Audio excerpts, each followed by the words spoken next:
इसे देख, औरत के लिए शराब खरीद रहा है।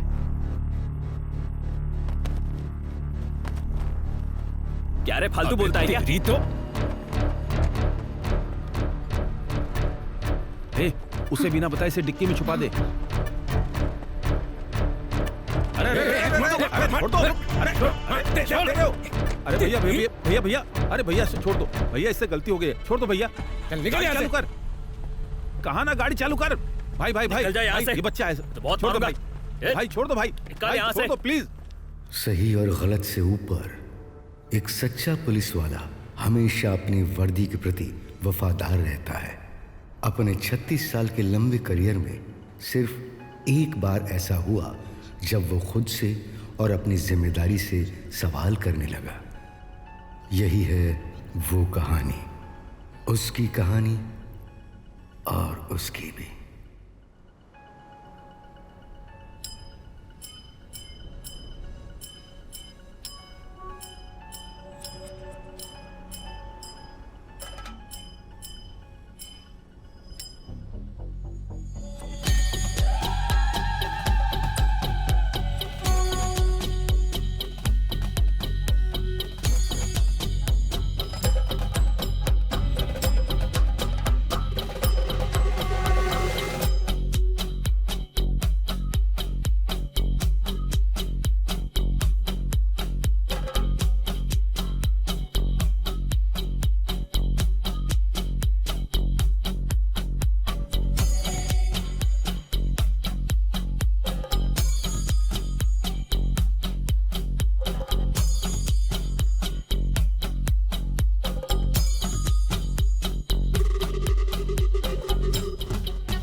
बलरामन, वॉलंटियर्स के खाने का इंतजाम देख लेना। हाँ ठीक है। और तुम अनाउंसमेंट शुरू कर सकते हो। ठीक है, हो जाएगा। धर्मराज, क्रांतिकारी नेता जो कभी नहीं हारे, जो कभी गलत साबित नहीं हुए, जो हमेशा सच्चाई के रास्ते पर चले, जिन्होंने लोगों के लिए अपना जीवन न्यौछावर कर दिया। नई राजनीति की उम्मीद की किरण, वो कुछ ही देर में यहाँ पहुँचने वाले हैं।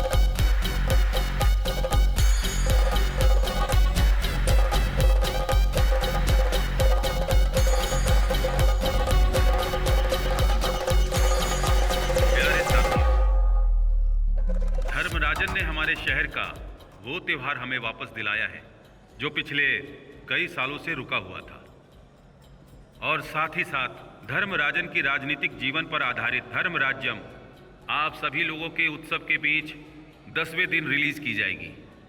मैं धर्मराजन को स्टेज पे आमंत्रित करता हूं ताकि धर्मराजन अपनी किताब के बारे में बताए।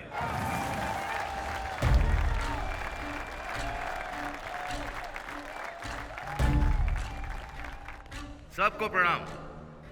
मैं अपने शब्दों से ज्यादा काम पर भरोसा करता हूं। मैंने राजनीति को इसी मिट्टी से सीखा है। मेरी प्यारी बहन और मेरी सबसे भरोसेमंद साथी शीला, ये किताब उन्हीं की देन है। आने वाले चुनाव में मैं आपके साथ कंधे से कंधा मिलाकर हमेशा खड़ा रहूंगा। Thank you.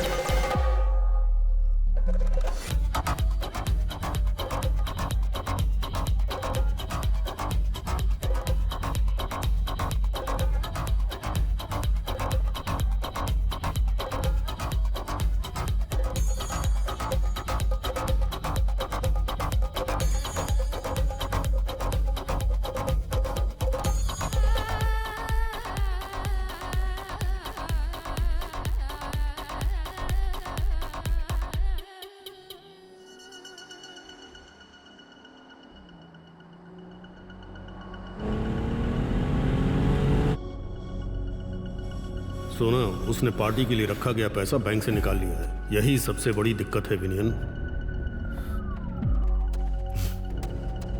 चल पीना। तू बस ये समझ कि इस शहर से तेरा ये आखिरी दाना पानी है।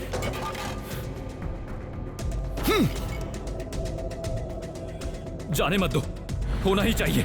चार्ल्स वो स्वार्थी।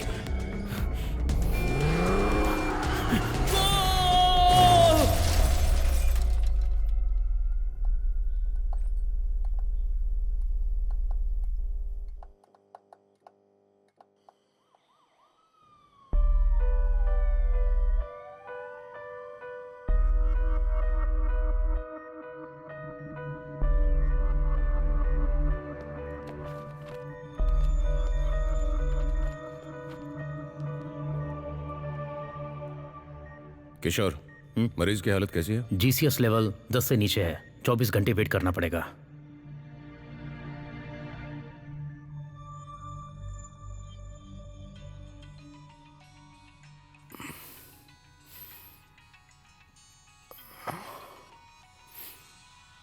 सर, जिस कार का एक्सीडेंट हुआ है वो एमएलए धर्मराजन के नाम पर है। पीड़ित की पहचान हो गई है, वो एमएलए का साला है। हमने एमएलए को घर पर सूचना देने की कोशिश की, लेकिन हमें शॉकिंग न्यूज मिली। वो मरे हुए मिले हैं। What?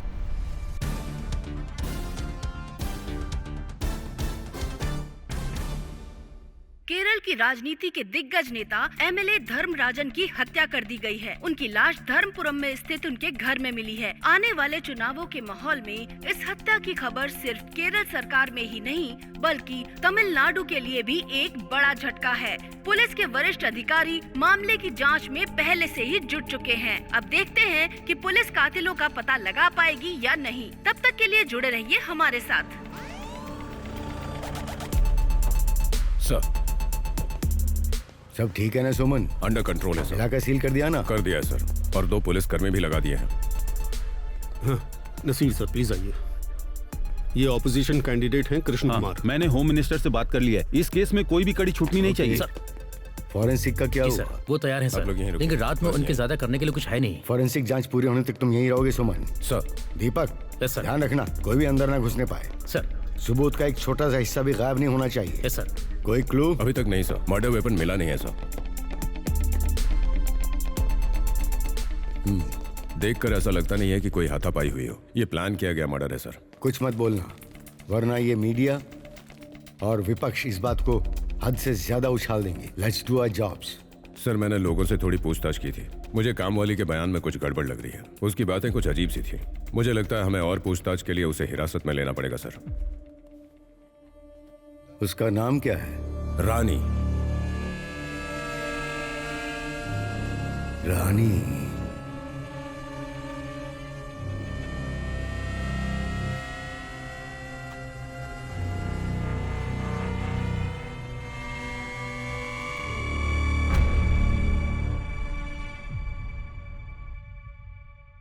Officers, we have created this war room for an emergency purpose.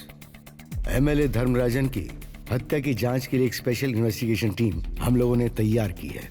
ये टीम 2 हिस्सों में काम करेगी। जिस दिन उनकी हत्या हुई उस दिन उन्होंने कौन कौन से कार्यक्रम अटेंड किए उसकी जानकारी दो। सर, इंटेल से पता चला है कि एमएलए धर्मराजन जमीन के सौदे के लिए कुलशेखरम गए हुए थे। हम उनकी फाइनेंशियल डिटेल्स निकाल रहे हैं। सर, सरकार में बदलाव के बाद एमएलए थोड़ी ज्यादा मुश्किल में थे। शाम के समय में वो मंदिर के फेस्टिवल में मौजूद थे, जहां पर उन्होंने लोगों के बीच में अपनी पॉलिटिकल बायोपिक रिलीज करने की डेट का ऐलान किया था। सर, आप भी वहीं पर थे ना? हाँ, उन्हें कुछ सुरक्षा को लेकर चिंता थी। He was not his usual self. Sir, उस रात जंक्शन पर होने वाला नेटवर्किंग इवेंट आखिरी वक्त में उनके घर पर शिफ्ट कर दिया गया। करीब 50 आदिवासी लोग उस कार्यक्रम में आए थे सर, और उसके बाद परिवार वालों के अलावा घर में और कोई नहीं था। तो इसका मतलब ये हुआ कि हमारा डिवीजन उस मेड रानी से पूछताछ करेगा और यही हमारी डिवीजन का काम रहेगा। सर, पूछताछ की जगह पूरी तरह गोपनीय होनी चाहिए। हमारे सिस्टम के अंदर भी किसी को इसकी भनक नहीं लगनी चाहिए। उसके आसपास जो रहस्य साजिश है उसे सामने लाना तुम्हारी जिम्मेदारी है। इन 3 घटनाओं के बीच जो कुछ भी हुआ है वही इस पूरी पहेली को सुलझाएगा।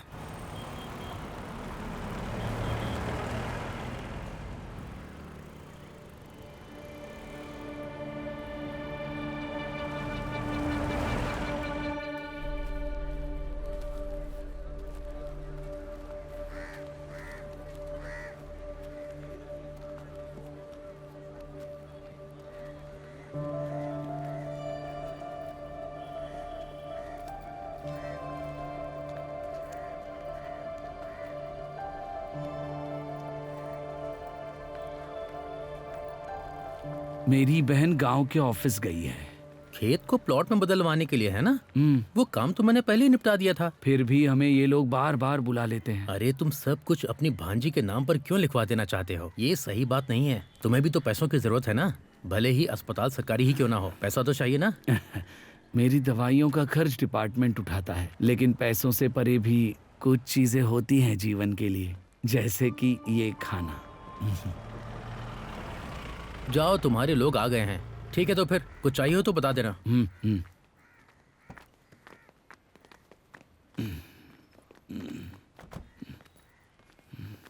हाँ, तुम सब अस्पताल में क्या कर रहे हो? किससे मिलने आए हो? तुम्ही से मिलने आया हूँ। और भला यहाँ किससे मिलने आऊंगा मैं? सिर्फ मेरे लिए नहीं, बल्कि सबके लिए। अब तबीयत कैसी है? ठीक लग रहा है। न भूख है न प्यास है। वार्ड में कुछ छोटे छोटे बच्चे हैं, बहुत प्यारे हैं। वो अनाथालय से आए हैं। ये खाना उन्हीं के लिए है। मैं बताता हूँ कि मैं यहाँ किस लिए आया हूँ। मैं तो तुमसे बस ना सुनने के लिए आया हूँ यहाँ पर। एसपी सर ने बहुत दिनों बाद याद किया है तुम्हें। उनका एक मैसेज है, इसलिए आया हूँ। बस ये समझ लो कि ये भी ड्यूटी का हिस्सा है। तुम्हें एमएलए धर्मराजन के मर्डर के बारे में तो पता होगा। उसी मामले में पूछताछ शुरू कर रहे हैं और हमारे एसपी सर ये चाहते हैं कि तुम भी इस टीम का एक हिस्सा बनो और इन्वेस्टिगेशन में हमारी मदद करो। इक्का, मैं तुमसे कुछ पूछ सकता हूँ? उसमें ऐसा क्या देख लिया जो हम लोगों में नहीं है उसमें है?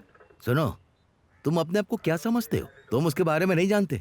वो सम्मान के काबिल है। केरल पुलिस के कई उलझे हुए मर्डर केस इसी आदमी ने सुलझाए हैं, वो भी अकेले। भासी एक बेहतरीन पुलिस अफसर है, उसकी सोच कमाल की है, लेकिन अफसोस बीमारी किसी को नहीं छोड़ती है। मेरे प्यारे इक्का, तुम इन सब चीजों से अनजान हो। यहाँ के टेढ़े मेढ़े तरीके तुम्हें नहीं पता है।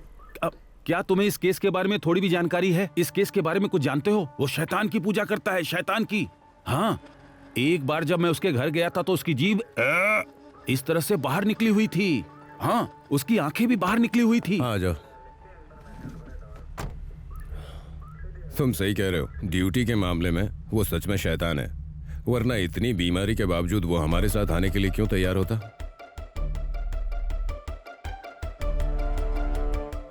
कुछ लोग वर्दी अपने शरीर पर पहनते हैं और कुछ लोग गर्व से उसे अपनी आत्मा पर ओढ़ लेते हैं। अन्याय का राजा धर्मराजन मीडिया भी ना कुछ भी छापती है। तब क्या हुआ था जब वो जिंदा था? हैं? तब तो उसके खिलाफ एक शब्द तक नहीं लिख पाए। बात करते हो। कोई ना कोई इससे तगड़ा फायदा जरूर उठा रहा है और हमें यही तो पता लगाना है कि इन सब के पीछे कौन है। मुझे तो लगता है कि उस काम वाली को गलती से फंसाया गया है। आपने सही कहा, वरना उस पर हाथ डालने की हिम्मत कौन करता? तुम्हें धर्मराजन का असली चेहरा पता है? हैं?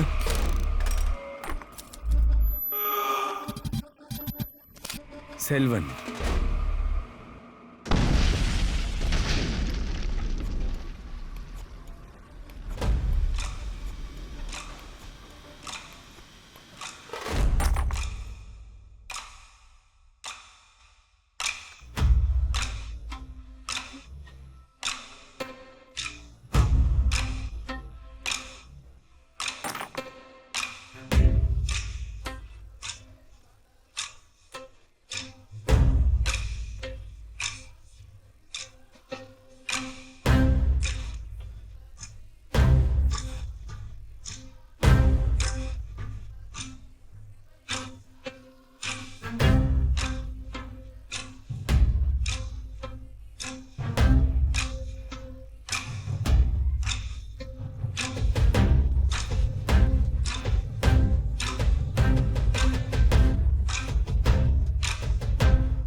अब से तुम दोनों यहीं रहोगी। शिला, यही तुम्हारा घर है। अब से यही तुम्हारी माँ है और ये शिला तुम्हारी बहन है। इन दोनों का ख्याल रखना, समझ गया ना?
वो मेरी बहन जैसी है।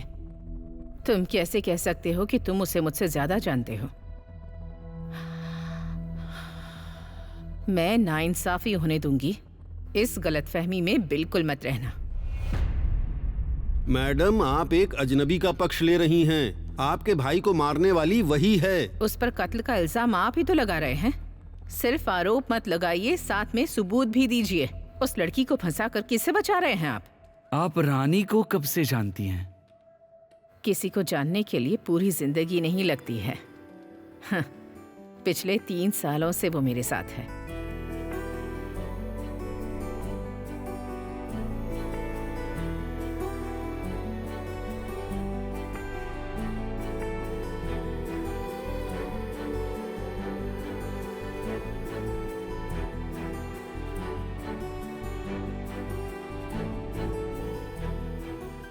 जब मैं लिखती थी वो मेरी मदद करने आ जाती थी। बस उसी दौरान उसे पढ़ने लिखने का शौक लग गया। वो हर काम करती है, मुझे बहुत अच्छे से जानती है। बहुत समझदार लड़की है वो, दिल की बहुत अच्छी, बहुत पवित्र। हम तो बस सवाल पूछ रहे हैं और चाहते हैं कि आप साफ साफ जवाब दें। क्या मैं अभी आपको साफ नहीं बता पा रही हूँ? मैडम, हम आपसे साफ साफ पूछ रहे हैं, आप भी हमें साफ साफ बता दीजिए। त्योहार के बाद रानी कब लौटी थी? रात के 10 बजे। देखो मैं क्या लाई हूँ।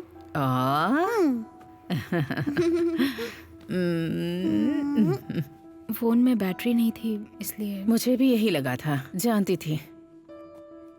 इतनी रात में बच्ची को ले जाने की क्या जरूरत थी, इसीलिए चिंता हो रही थी मुझे। मैंने एबी सर को बता दिया था कि आज रात रितु मेरे साथ रहेगी। क्या रानी अक्सर तुम्हारे साथ रुकती थी? वो काम खत्म करके चली जाती है। लेकिन कल वो आपके साथ रुकी थी, क्या ये बात सच है? सेल्वन पर जो मैंने किताब लिखी है उसे लॉन्च करते वक्त हम एक बहुत बड़ा जश्न करने की सोच रहे थे। यही हमने प्लान किया था और उसी में वो मेरी मदद कर रही थी। लेकिन वो काम तो खत्म हो चुका था, फिर उसे रुकने की क्या जरूरत पड़ी? उसी ने पूछा क्या वो आ सकती है। रानी ने? जिस घर में वो काम करती है वहाँ के लोग कहीं बाहर गए हुए थे, तो उसने मुझसे पूछा कि क्या वो अपनी बेटी के साथ मेरे घर पर आ सकती तो है। एमएलए की मेड दूसरे घरों में भी काम करती है? जहाँ तक मुझे पता है वो 2 और घरों में भी जाती है। सुमन, उन परिवारों की डिटेल्स ले आओ। ठीक है। तो उसे पैसों की जरूरत थी, तो क्या उसने कभी आपसे उधार मांगे? नहीं, मैं उसे समय पर सैलरी देती थी और उसने मुझसे कभी कुछ मांगा भी नहीं। क्या आप ये बता सकती हैं कि उस रात हुआ क्या था? वो चाहती थी कि किताब पूरी होने के बाद वो सेल्विन से मिले। उस दिन भी हमेशा की तरह डिनर के बाद वो अपने रूम में चले गए, तो मैंने रानी से कहा कि वो उन्हें किताब दे दे। मुझे उम्मीद थी कि किताब देते वक्त वो उसे जरूर कुछ न कुछ तोहफा देंगे। तोहफा तो कमाल का था। देखिए, आप कुछ ज्यादा ही कह रहे हैं और अपनी हद पार कर रहे हैं। आप जानबूझकर उसे इस केस में फंसाने की कोशिश कर रहे हैं। एक काम कीजिए, जितनी जल्दी हो सके प्रेस मीट बुलाइए और ये कहानी सबको सुना दीजिए। पत्रकार, मीडिया, सबके सामने ये कहानी आनी चाहिए, तब तो ठीक रहेगा ना? आप देख रहे हैं ना ये किस तरह मेरा मजाक उड़ाने की कोशिश कर रहे हैं। मैडम, अभी तक उन्होंने उसे गिरफ्तार नहीं किया है, इसलिए हम तुरंत रिट याचिका दायर कर सकते हैं। उन्होंने 24 घंटे की पूछताछ की अनुमति मांगी है। हमें इस पर ध्यान देना होगा। वो कह रहे हैं कि वो क्रिमिनल नेटवर्क का हिस्सा है। अगर उसे हम ऐसे ही छोड़ देंगे तो उसकी हत्या भी हो सकती है। आपको जो जरूरी लगता है वो कीजिए। अगर उनके पास सबूत होते तो वो अब तक उसे गिरफ्तार कर चुके होते, या फिर ऑफिस टाइम में पूछताछ करते। इसका मतलब कुछ तो गड़बड़ है। यस। हाँ, इसमें कोई शक नहीं है मैडम।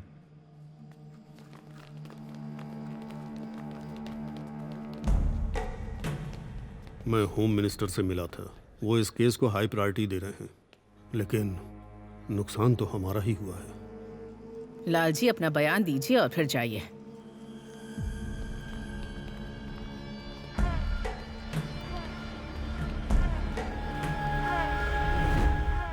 वो मुझे लालजी कहकर बुलाता था।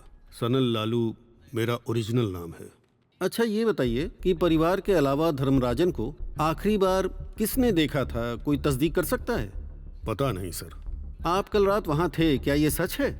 दरअसल वो जंक्शन पर राशन बांटने का कार्यक्रम रखने वाले थे, लेकिन तबीयत ठीक नहीं होने की वजह से उन्होंने जगह बदल दी। मैं वहीं मौजूद था। नौवातिन।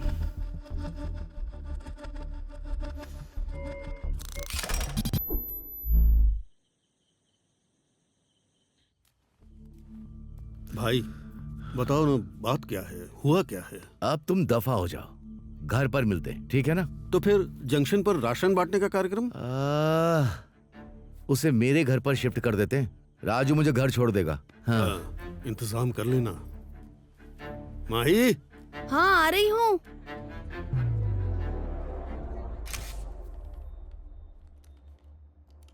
क्या उसे किसी बात की चिंता सता रही थी? देखकर तो ऐसा नहीं लग रहा था, पर क्या? वो कंपनी आपके रास्ते में खड़ी होने लायक कंपनी है ही नहीं, इसलिए कंपनी की तरफ से प्यार की निशानी के तौर पे ये आपके सामने हाजिर है। इसमें पूरे 35 मिलियन है। कंपनी को पूरा भरोसा है कि चुनाव आप जीतेंगे। मणिवर्णन, मैं ये चुनाव तुम्हारी कंपनी के चिल्लर पैसों से बिल्कुल नहीं जीतने वाला। मैं देख लूंगा, तुम जाओ। जमीन घोटाले के मामले में जब सरकार के पक्ष में फैसला आया और जमीन पर स्टे लग गया, तब मणिवर्णन और उसकी कंपनी धर्मराजन को वाई पास करके राजनीतिक समझौता करना चाहते थे। उसके सामने आकर रिएक्ट करने के अलावा उनके पास कोई दूसरा रास्ता नहीं बचा था। धर्मराजन ये अच्छे से जानता था।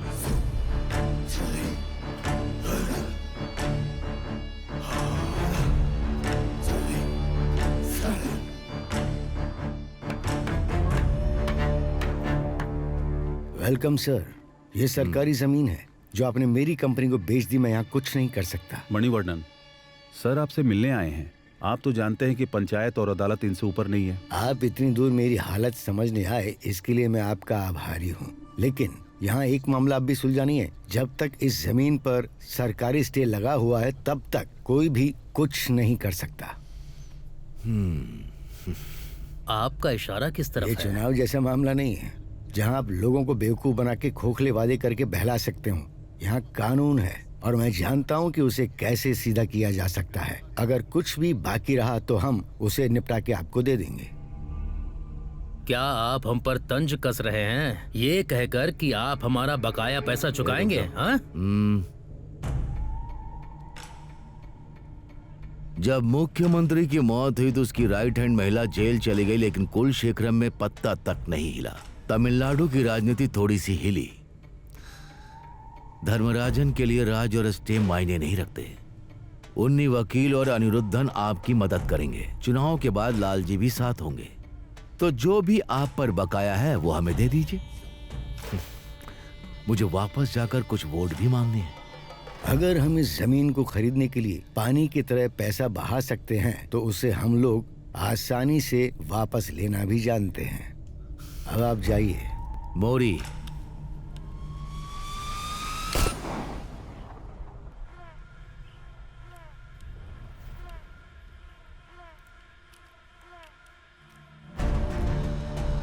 अब आप मुझे मजबूर मत करिए कि मैं किसी को छूने पर उतारा हूं। 48 घंटे में पैसे मेरे पास पहुंच जाने चाहिए।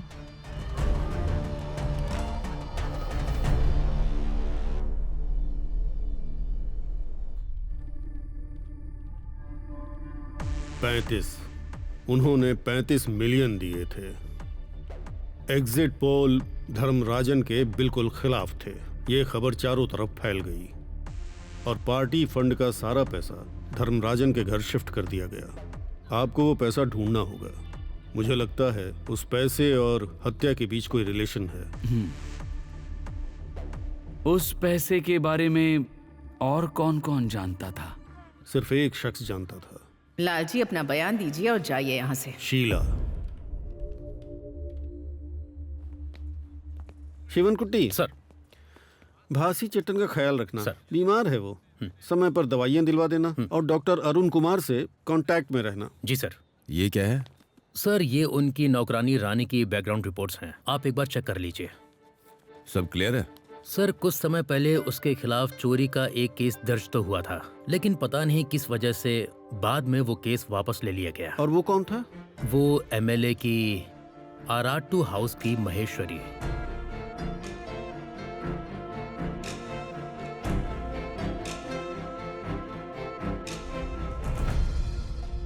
मुझे उस शिकायत के बारे में सब याद है। वो मैंने लिखी थी और साइन भी किए थे। उस वक्त हालात कुछ ऐसे ही थे। और उसी वक्त हमें पता चला कि असल में रानी कौन है।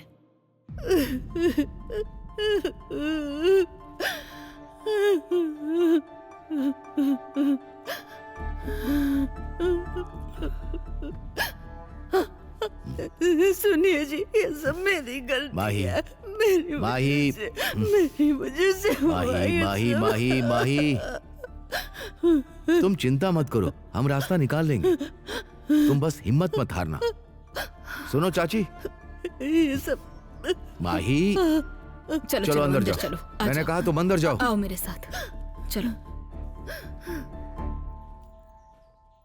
क्या हुआ धर्मराजन? सुनो, देवता के जो पवित्र गहने थे ना, वो गायब हो गए हैं। और जो घर की नौकरानी है, वो भी हमें कहीं नहीं दिख रही, कहीं नहीं। ये नहीं हो सकता सर। मेरी सर, बात, ये सभी गहने बहुत पुराने हैं सर, यानी इनकी कीमत नहीं लगाई जा सकती है। ये किसी गिरोह का काम है, हमें पुलिस को बता देना चाहिए।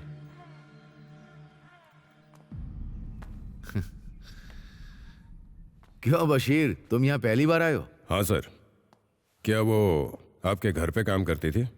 वो पिछले कई सालों से हमारे घर पर ही काम कर रही थी। वैसे वहां कुछ करने के लिए कुछ खास नहीं था, कुछ भी नहीं। इस तरह के अपराधी अपना शिकार करना अच्छी तरह से जानते हैं। वो जो वहां नहीं कर पाई, वो यहाँ करके चली गई। वैसे यहाँ काफी समय से थी क्या?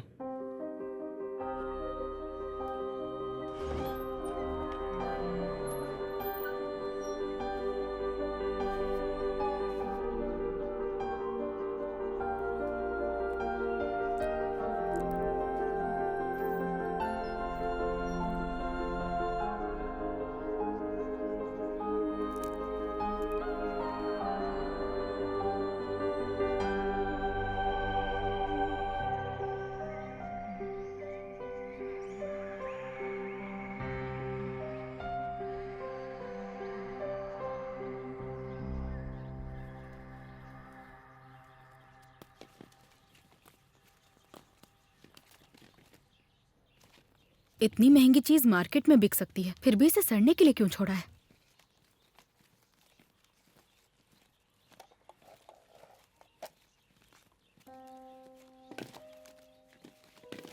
क्या तुम सोच रही हो कि दुल्हन की तरह सीधे अंदर चली जाओगी? जाओ यहाँ से। महेश्वरी अम्मा, वो काम में थोड़ा व्यस्त है, जाओ मिल लो उनसे। क्या आप इस घर की मालकिन हैं? मैं ही राजकुमारी हूँ। क्यों, सुनकर हैरानी हो रही है? 15 साल की उम्र में यहाँ आई थी और अब 90 की हो गई हूँ। बहुत आए चले गए, पर मैं अब तक यही हूँ। अच्छा ठीक है, तो ये लीजिए नारियल का गुच्छा। यहाँ कोई मशीन नहीं है, तुम्हें ही वॉशिंग मशीन और चक्की बनना पड़ेगा। बहुत मेहनत करनी पड़ेगी, हर काम जिम्मेदारी से करना होगा। कल होने वाली बैठक से पहले आंगन अच्छी तरह से साफ कर देना। मैं सब कुछ करूँगी तो पान खाना सिखाएंगी? तुम्हें पान की क्या जरूरत, तुम्हारे लिए एक चुटकी ही काफी है।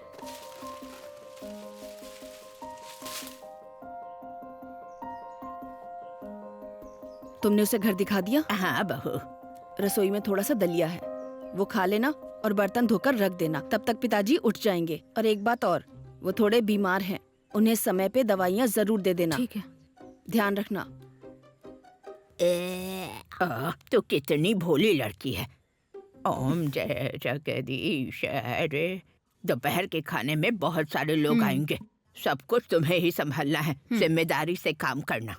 सब कर लूंगी, बस मुझे पान खाना सिखाइए। बहुत शैतान हो तुम। शैतान तो आप हैं।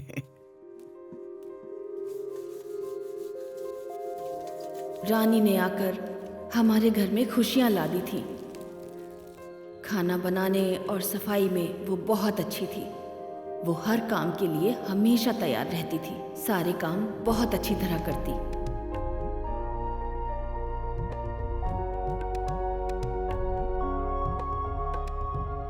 मेरे बच्चे कह रहे हैं कि उन्होंने बहुत दिनों के बाद इतना अच्छा खाना खाया है। इतना सब कुछ कैसे संभाला तुमने? इतना अच्छा खाना किसने बनाया महेश्वरी? बताओ ना। दरअसल पापा तो खाने को लेकर बहुत ही ज्यादा सख्त है।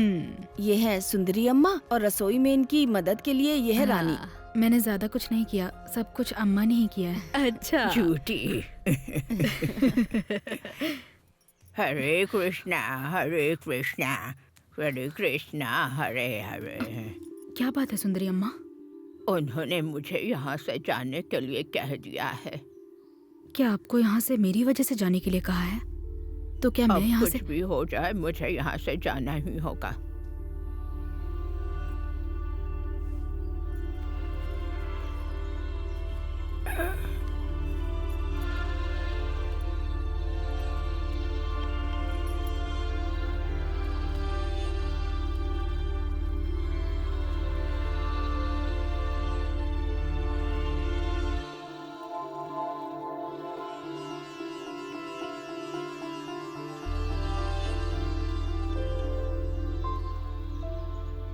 उल्कोडैया पेरुमल को पूरा यकीन था कि वो दुश्मनों के हाथों अपना राज्य हार जाएगा। भविष्यवाणी थी कि उसकी मौत तय है, लेकिन युद्ध जीतने के लिए वो कुछ भी कुर्बान कर सकता था। आखिरकार उसने युद्ध जीत लिया। क्या आपने भी युद्ध लड़े हैं दादाजी? हम सब अपने अपने भीतर एक युद्ध ही तो लड़ते हैं ना। शुरुआत में वो पिताजी की देखभाल करती थी। उसे घर में हर जगह आने जाने की पूरी तरह से आजादी थी। तो उसे पता था कि गहने कहाँ रखे हैं? हाँ बिल्कुल, वो यहाँ के कोने कोने से वाकिफ थी। और मेरे पिता गहनों की जान से भी ज्यादा हिफाजत करते थे। पिताजी के गुजरने के बाद ये पहली बार है जब हम उत्सव कर रहे हैं, और जब मैं गहने देखने गई तो वो तिजोरी में थे ही नहीं, और वो भी गायब थी। ठीक है, यहाँ पर साइन कर दीजिए।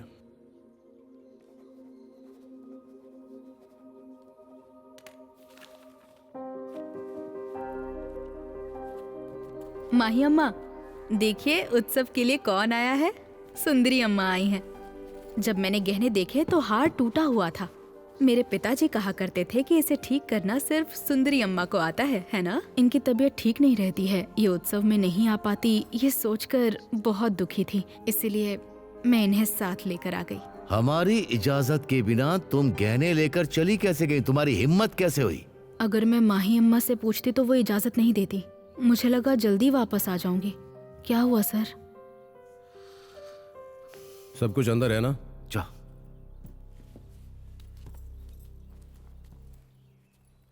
वो हमारे घर की पुरानी नौकरानी थी। उसकी खराब सेहत की वजह से उसे निकालना पड़ा। उसके जाने के बाद सिर्फ रानी ने उसके बारे में सोचा। उसे वापस बुलाने के लिए उसने बस एक बहाना बनाया था। अच्छा ये बताइए, आप धर्मराजन को कैसे जानती हैं? कुछ लोग भगवान को मूर्तियों में देखते हैं, पर अपनी बात करूं तो मैं अपने पति को भगवान की तरह देखती थी।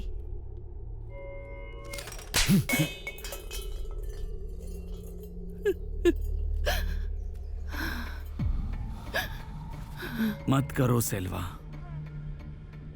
क्या तुम्हारे हरामखोर बाप ने तुम्हें जमीन इसलिए दी थी कि कौड़ियों के भाव बेच दो उसे?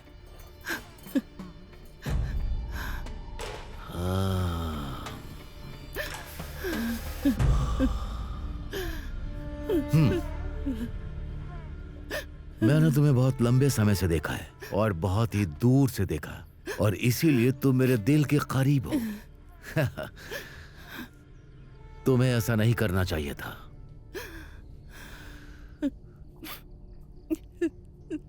कोई भी फैसला लेने से पहले तुम्हें मुझसे पूछना चाहिए था ना? हाँ? मुझे माफ कर दीजिए। तुम्हें पूछना होगा, ठीक है? कुछ भी करने से पहले पूछोगी।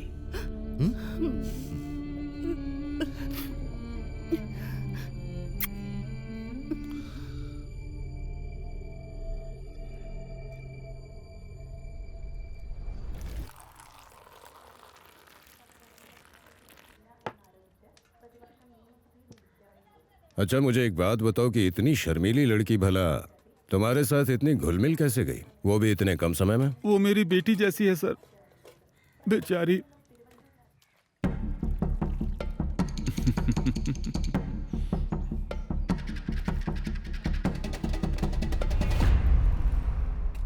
रानी भी उसी की तरह कहीं दूर से आकर उस कस्बे में बस गई और वहीं पे अपना कामकाज करने लगी। धर्मराजन ऐसी छोटी मक्खियों की परवाह भी नहीं करता। क्या वो अक्सर यहाँ पर आती थी? हाँ सर, वो अक्सर यहाँ आती थी। यहाँ उधार भी चलता था? हाँ, चलता था उधार। वो महेश्वरी अम्मा के लिए यहाँ से अक्सर खाना ले जाया करती थी। बस थोड़ा बहुत लेन देन था, वो सब कुछ अकेले नहीं संभाल सकती थी। पर वो महीने के आखिर में मुझे पैसे दे देती थी। वो बहुत ही ईमानदार है, न एक पैसा कम न एक पैसा ज्यादा। जल्दी करो, इसे वहां रख दो।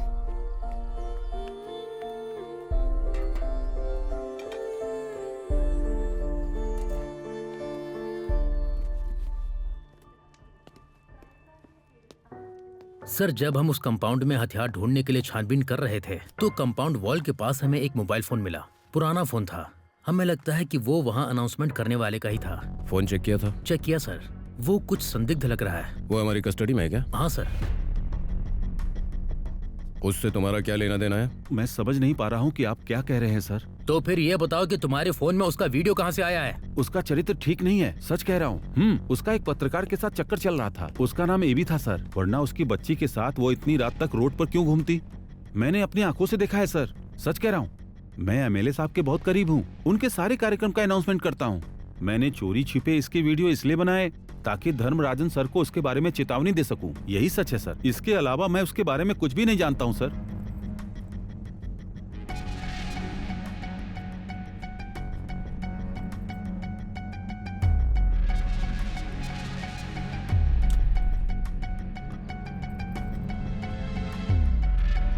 उसका कैरेक्टर बहुत खराब है सर।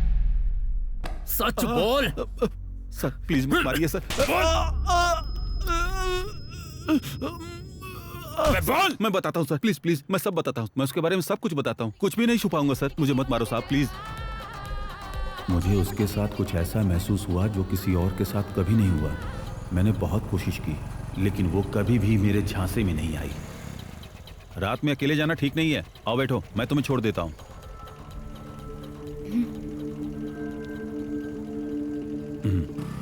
उस रात पहली बार जब वो मेरी बाइक पर बैठी तो मैं सब कुछ उसे बता देना चाहता था, लेकिन हिम्मत नहीं हुई।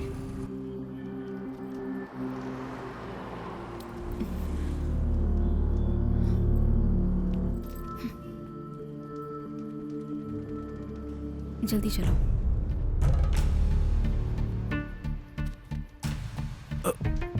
मैंने तय किया कि मैं उसे सब सच बता दूंगा, इसीलिए एमएलए के घर में कूदकर चला गया। लेकिन वहां पहुंचकर जब मैंने देखा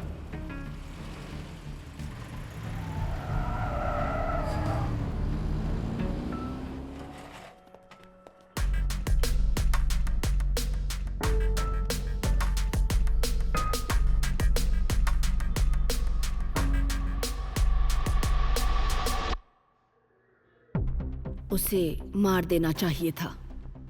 कई बार मैं उसे मार डालने के बहुत करीब पहुंच गई थी, लेकिन मैं सिर्फ इस उम्मीद में जिंदा रही कि किसी दिन उसे मरा हुआ देखूंगी। उसने मुझसे मेरा सब कुछ छीन लिया था।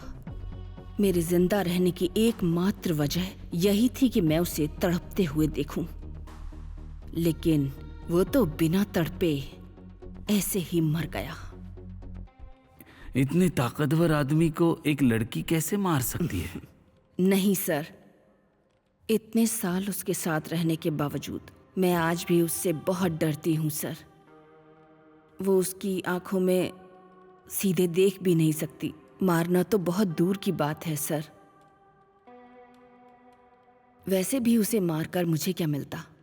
उसके साथ कैसा बर्ताव करता था? औरतें उसके लिए सब एक जैसी थी। उसके सामने औरतों को दब के रहना था। मेरा मतलब, क्या उसने उसके साथ कोई गलत शारीरिक हरकत की थी?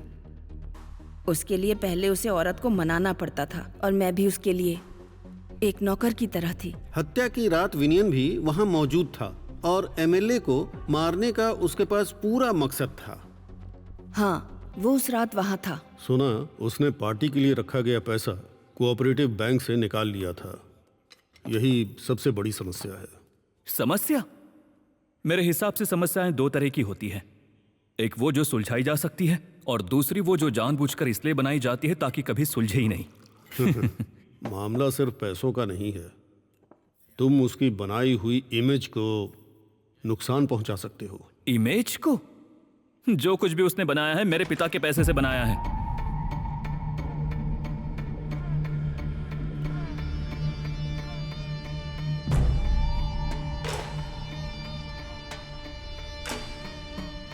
खाना दो।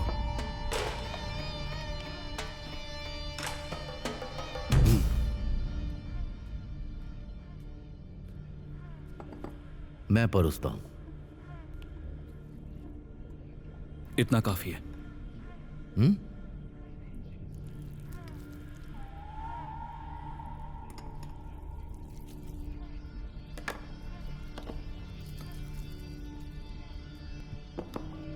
बहन क्या ये और डालू?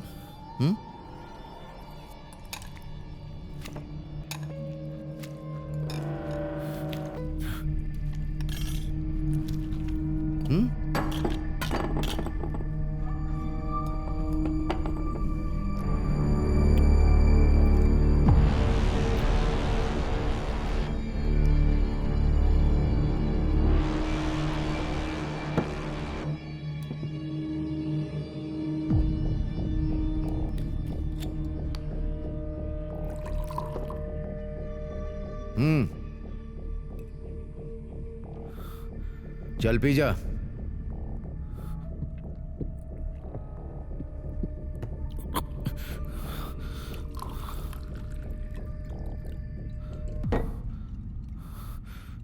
कहा ना पी।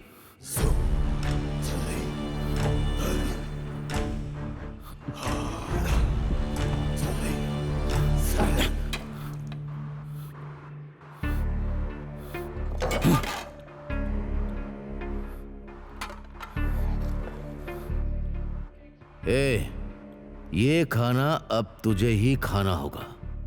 ना तो ये तुम्हारी भूख मिटाएगा और ना ही ये तुम्हारी प्यास बुझाएगा। मुझे पता है, तू बस ये समझ कि इस शहर से तेरा ये आखिरी दाना पानी है। आज के बाद इस घर में तेरे लिए अब खाना नहीं है। तू इस शहर में दोबारा अपना चेहरा मत दिखाना।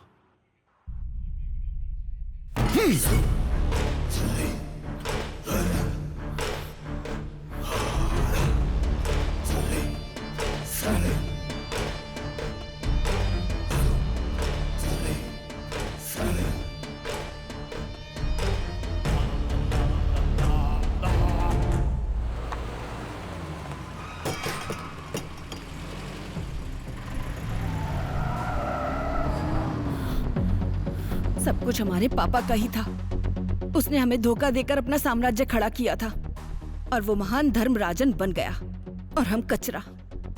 उस रात वो सब कुछ छोड़कर चला गया था। उसने मुझसे कहा कि वो अब कभी वापस नहीं आएगा। उसका अपमान किया था। शायद वो कहीं चुपचाप काम से काम रखकर जिंदगी जी रहा होता। मुझे पूरा यकीन है कि विनियन के एक्सीडेंट के पीछे उसी का हाथ है। तो तुम ये कहना चाहती हो कि धर्मराजन इसके पीछे था?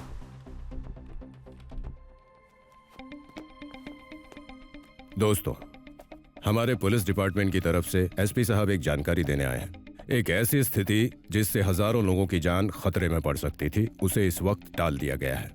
एक ऐसी खबर जो आप लोगों का दिल दहला देने वाली है, जिसकी वजह से बहुत लोगों की जान को खतरा हो सकता था। धर्मपुरम में उत्सव स्थल के पास बहुत ही खतरनाक विस्फोटक बरामद किए गए हैं। हम इस बात की जांच कर रहे हैं कि क्या एमएलए धर्मराजन की हत्या से इसका कोई संबंध है। अब सवाल ये उठता है कि धर्मपुरम के मंदिर उत्सव को रोकने की साजिश कौन कर सकता है? कौन है वो? हम इन दोनों घटनाओं की जड़ तक पहुंचने की पूरी कोशिश कर रहे हैं। इसके पीछे जो कोई भी है वो जल्द से जल्द आपके सामने होगा। इन सब विस्फोटक जानकारियों के बारे में हमें एक सोर्स से टिप मिली थी, जिसकी वजह से इसे क्रैक करने में हमें सहायता मिलेगी।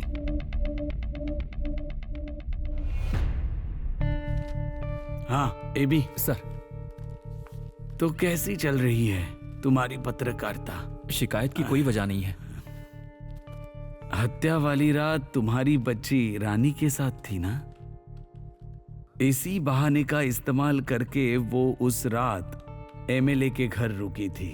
निम्मी उस रात अस्पताल में ड्यूटी पर थी। अच्छा। निम्मी मेरी वाइफ है। हाँ। और मैं भी शहर से बाहर था, इसलिए हमारी बच्ची रानी के साथ थी। हाँ। जब हम दोनों बिजी होते हैं तो रानी ही बच्ची का ध्यान रखती है। अगर हमें देर भी हो जाए तो रानी वहीं रहती है। अरे मुझे कुछ नहीं सुनना। अरे ऐसा मत करो। मन का बेटा विनय, क्या कर रहे हो? अरे मत करो ऐसा। उससे सबक सिखाने मैंने तुमसे कहा ना, मत जाओ यहाँ से। छोड़ूंगा नहीं, देख लेना। अरे रुको, हटो हटो।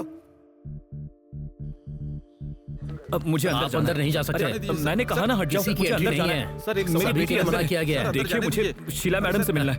ये पहले बोलते। हाँ।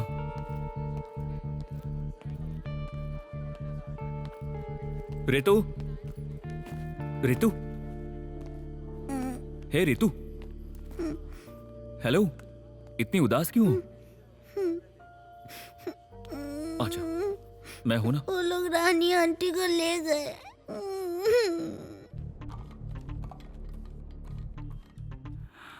तुम तालुक अस्पताल में कब से काम कर रही हो? करीब 5 साल से। इससे पहले कहाँ थी? मैं कुछ सालों से ग्रामीण क्षेत्रों में वॉलंटियर का काम कर रही थी, थोड़े समय के लिए। उसके बाद तुम धर्मपुरम आई। हाँ। पहले का काम वहां से तुमने छोड़ दिया था ना? हाँ सर, ऑनलाइन पत्रकार हूँ। आपको याद है, एमएलए के खिलाफ रिपोर्टिंग करने पर मैं मुश्किल में पड़ गया था। मुझे अपनी जान का डर था, इसलिए मैंने फेक नाम से छुपकर ऑनलाइन लिखना शुरू कर दिया।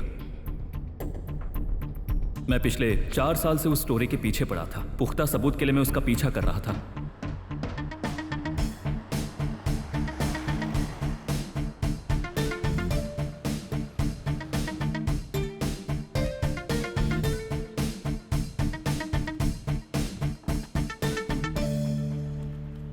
एबी से तुम कब मिली? जब मैं यहाँ आई तो मैं यहाँ ज्यादा लोगों को नहीं जानती थी। मेरी मुलाकात पहली बार अस्पताल में हुई। एक बार झगड़े में चोट लगने के बाद 2-4 महीने तक अस्पताल में रहा। उसे ठीक होने में काफी वक्त लगा। उसकी चोटें गहरी थी। उसके बाद हम दोस्त बने, फिर दोस्ती गहरी होती चली गई और साथ रहने का फैसला किया। तो तुम कानूनी तौर पर शादीशुदा नहीं हो? हमें इसे कानूनी बनाने की जरूरत ही नहीं पड़ी। निम्मी और मेरे बीच में थोड़े मतभेद थे। ये कॉफी का मग है, एस्ट्रे नहीं है। हम दोनों अपनी व्यस्त जिंदगी में ऋतु का ठीक से ध्यान नहीं रख पा रहे थे। रानी के आने के बाद ही हमें इसकी गंभीरता समझ में आई।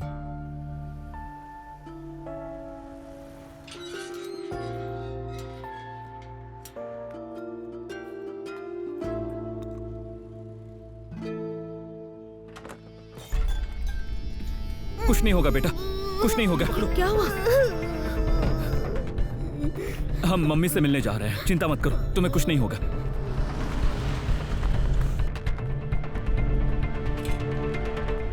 लोग अक्सर अपने बच्चे का खून देखकर डर जाते हैं। देखा आपने, ऋतु कितनी बहादुर बच्ची है। सब ठीक है। मम्मी, तुम इसे लेकर इतने लापरवाह कैसे हो सकते हो? तो ये कौन है? ये हमारी नई नौकरानी है, अभी अभी काम पर लगी है। तब तो ईश्वर ने आपकी मदद की है। समय रहते बच्ची को हम तक पहुंचा दिया और उसे पूरी तरह सुरक्षित कर दिया। Thank you. इतनी व्यस्त होने के बावजूद वो सबके लिए वक्त निकाल लेती थी। मुझे पूरा भरोसा है कि ऋतु रानी के साथ पूरी तरह सुरक्षित है।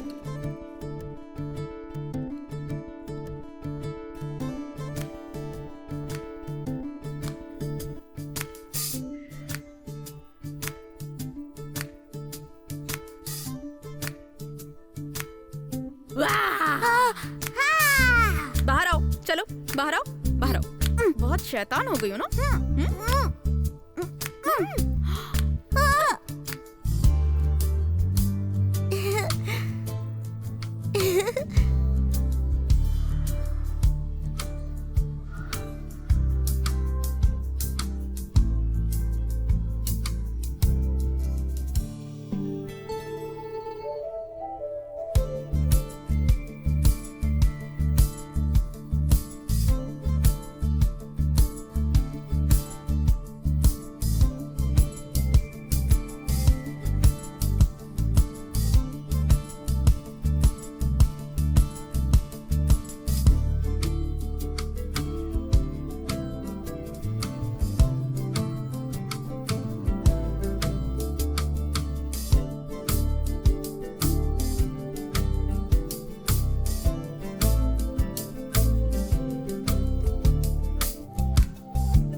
तो तुम रानी के जरिए एमएलए की हर चाल पहले से जानते थे। हो, जब मैंने उसे काम पर रखा था तो मुझे भी यही लगा था, लेकिन वो बहुत हिम्मत वाली है, किसी भी चीज के लिए जरा सी भी डगमगाई नहीं। वो ज्यादातर ऋतु से ही बात करती थी, हमसे नहीं। अपने काम में पूरी तरह डूबी रहती थी। शुरुआत में मैंने कोशिश की थी, लेकिन फिर मैंने भी ज्यादा ध्यान नहीं दिया। लेकिन तुमने उसे कभी निकाला नहीं, मतलब रानी के काम से खुश थे, है ना? वो अपने काम में अच्छी थी। हम जैसा काम चाहते थे वो वैसा ही करती, इसीलिए हमने अपने घर से उसे जाने ही नहीं दिया।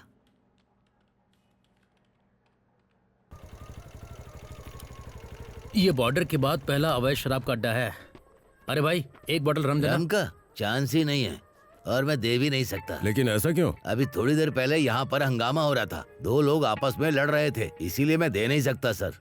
अच्छा, तो एक्साइज ने सील किया है क्या? हाँ सर, कर दिया है।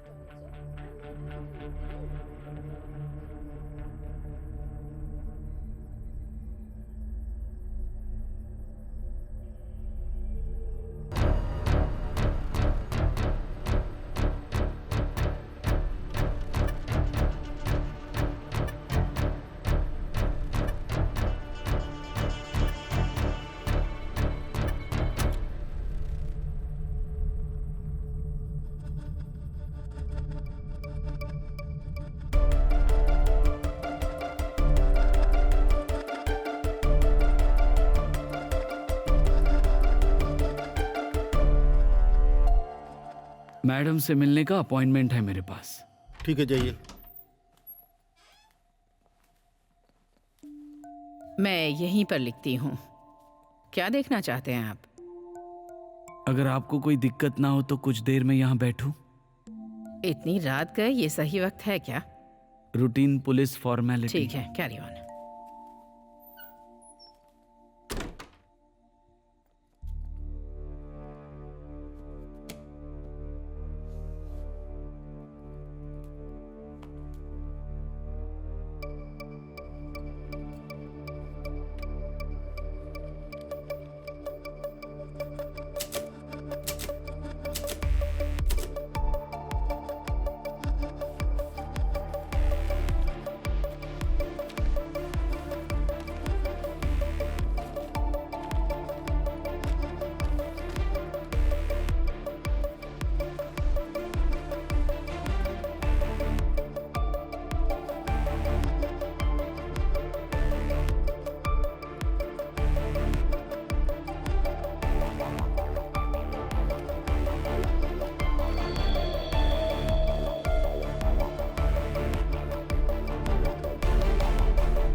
एमएलए धर्मराजन के पर्सनल फोन पे लास्ट कॉल चेक करो कि उन्होंने किसे कॉल किया है। सर। हेलो सर, क्या आपको कोई ऐसी चीज मिली है जो मेरे भेजे गए सीसीटीवी फुटेज से मैच करता हो? कुछ भी ऐसा जो आपको मिला हो? सर, एक चोरी की गाड़ी है, उस पर नकली नंबर प्लेट लगी है। मदुरई में ऐसे काम करने वाले कई लोग हैं, कई लोग ऐसा काम करते हैं। मैंने उन सब का पता लगाकर लिस्ट बना ली है sir. I'll call you back. Sir, एक जरूरी अपडेट है। We have a lead. Hello sir, mobile phone उसी रास्ते पर ट्रेस हुआ है जहां से वो गाड़ी चोरी की गई थी। हमें जो सीसीटीवी फुटेजेस मिले हैं और गाड़ी में जो फोटोज मिले हैं वो दोनों एक ही हैं सर। हमने मैच किया सर। अगर ये जानकारी पक्की है तो आगे बढ़ो, यहाँ डिपार्टमेंट में मैं सब संभालूंगा। All the best. Thank you sir.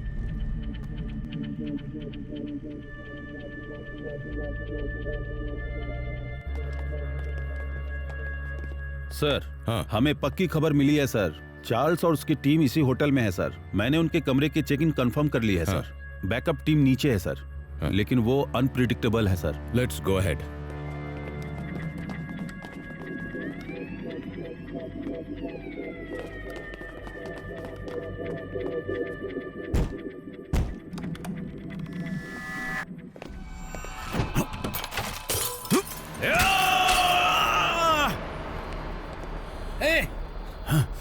रुक जाओ, रुक जाओ। कूदो मत। जाओ नहीं तो गोली मार दूंगा। सर बैकअप बुलाना चाहिए।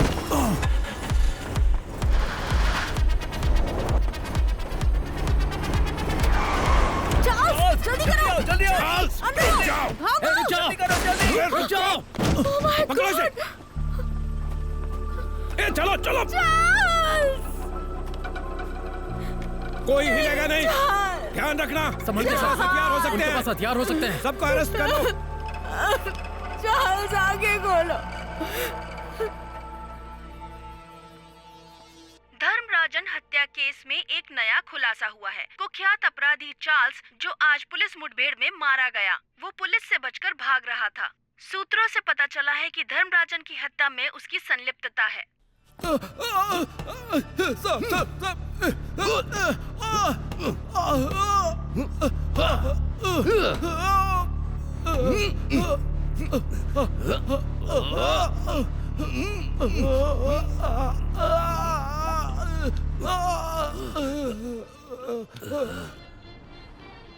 ए रोबिन, गाड़ी साइड में लगा। साइड में लगा ना। इसके लिए जो भी चाहिए सब दिला दे। क्या क्या लेना है तुझे पता है ना? क्या? दोबारा बोलना पड़ेगा। एक बियर का केस और जो भी इसे चाहिए इसे दिला दे। और इसके लिए भी, समझ गया ना? ठीक है।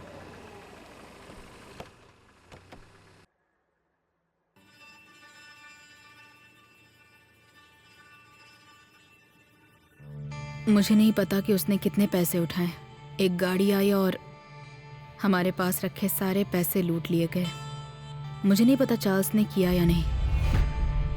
जीनी, आखिरकार भगवान ने हमारी दुआ सुन ली। वो मुझे गिड़गिड़ाते और तड़पते हुए देखना चाहता था, लेकिन आज वो ही मुझे इनाम दे रहा है। ये डब्बा पैसों से भरा है और इस डब्बे के बारे में 2 ही लोग जानते हैं, तीसरा कोई भी नहीं जानता। एक धर्मराजन और दूसरा मैं। धर्मराजन तो अब इस दुनिया में नहीं रहा। इसमें जो भी है, इससे हम अपनी नई जिंदगी शुरू कर सकते हैं। इस जिंदगी का हमारे लिए एक सुनहरा मौका है। तुम बस मेरे साथ खड़ी रहो।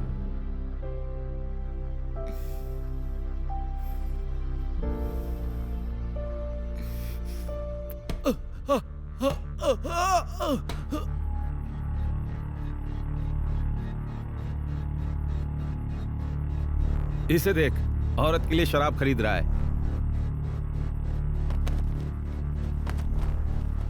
क्या रे, फालतू बोलता है क्या? तो उसे बिना बताए से डिक्की में छुपा दे। अरे भैया भैया भैया भैया, अरे भैया छोड़ दो भैया, इससे गलती हो गई है, छोड़ दो भैया। निकल चालू कर। कहा ना गाड़ी चालू कर। भाई भाई भाई, ये बच्चा है, बहुत छोड़ दो भाई। भाई छोड़ दो भाई, छोड़ दो प्लीज।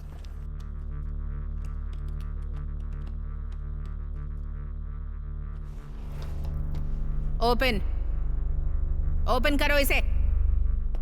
देखो अभी तो तुम जवान हो, पूरी जिंदगी आगे पड़ी है। तुमने कुछ देखा नहीं, कुछ सुना नहीं। अगर खुद को सौंप दोगे तो हम तुम्हें यहां से जाने देंगे। यही तुम्हारे लिए बेहतर है, समझ गए ना?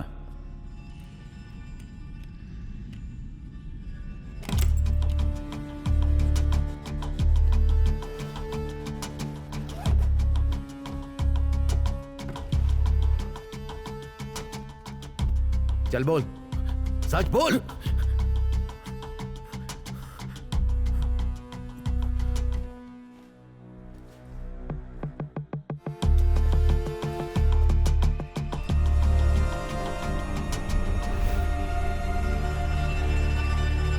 जांच सही दिशा में आगे बढ़ रही है। जल्दी ही पूरी जानकारी दी जाएगी। हमारी पूरी टीम छोटी छोटी चीजों पर नजर रख रही है। कितनी भी गहरी साजिश क्यों न हो, हम उसे सामने लाकर रहेंगे। और जैसे जैसे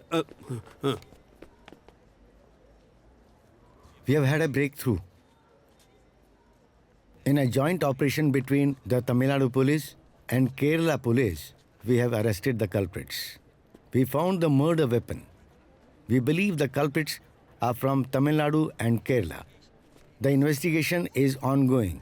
We shall provide further details shortly. तो ठीक है मित्रों, आगे जैसे जैसे जानकारी मिलती जाएगी, जैसा साहब ने बताया।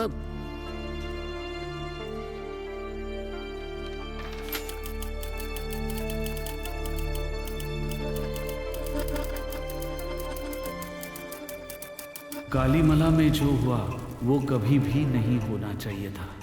जिस रानी ने कालीमला को जिंदगी दी, जिन जिंदगियों को उसने अपने दिल के करीब रखा, उन्हें कोई नहीं बचा सका, मैं भी नहीं। सब कुछ उस रात खौफनाक चीखों के साथ खत्म हो गया। अब कालीमला लाशों की बदबू से भरा हुआ है।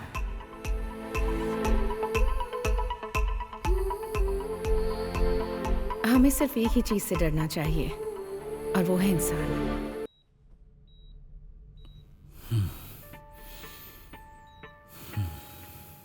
उस घटना के बारे में मेरे पास कहने को अब कुछ नहीं है सर। मैंने सब बता दिया है। उस रात मैं अकेला था। विनयन, मंदिर के पास मिले विस्फोटकों के बारे में तुम क्या जानते हो?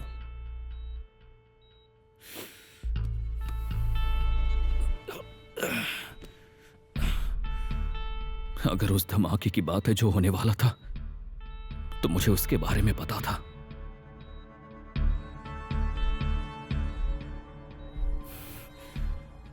मेरी बहन को भी पता था। जिन जिन परिवारों में रानी काम कर चुकी है, उन सभी से हमने बात की है। हर घर में उसका अलग रूप नजर आता है। परिवार के सदस्यों के साथ उसका व्यवहार भी हर जगह अलग था। उसने अपने बारे में अलग अलग घरों में अलग अलग बातें बताई हैं, जो आपस में मेल नहीं खाती। सभी घर वालों ने मुझे अलग अलग कहानियां बताई हैं। बासी, आप ये कहना चाहते हो कि आप रानी से पूछताछ करना चाहते हो? जिस टीम को इसके लिए तैनात किया गया था, उसका कहना है कि वो बेगुनाह है। अगर हम फिर भी उससे पूछताछ के लिए बुलाते हैं तो सिस्टम में इसे बदसलूकी माना जाएगा। इसे यहीं छोड़ दो। इसके अलावा आप मुझसे कुछ भी पूछ सकते हो।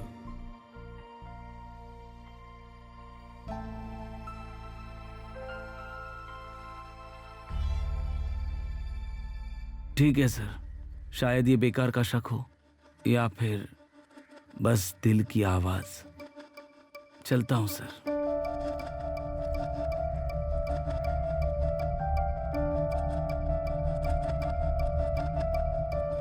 एमएलए धर्मराजन की पोस्टमार्टम रिपोर्ट आ गई है। उनके खून में एक अज्ञात विदेशी पदार्थ पाया गया, जिसकी पहचान नहीं हो पाई है। इसकी पहचान करने के लिए हमने दिल्ली एम्स की फॉरेंसिक लैब में इसके सैंपल्स भेज दिए हैं। 2 हफ्तों में रिपोर्ट आ जाएगी। बहुत गर्मी है। मुझे जो कुछ पता था मैं सब बता चुकी हूँ। और क्या जानना चाहते हैं आप? यहाँ आते वक्त धूप बहुत तेज थी। मुझे भूख लगी है। हम खाना खा लें?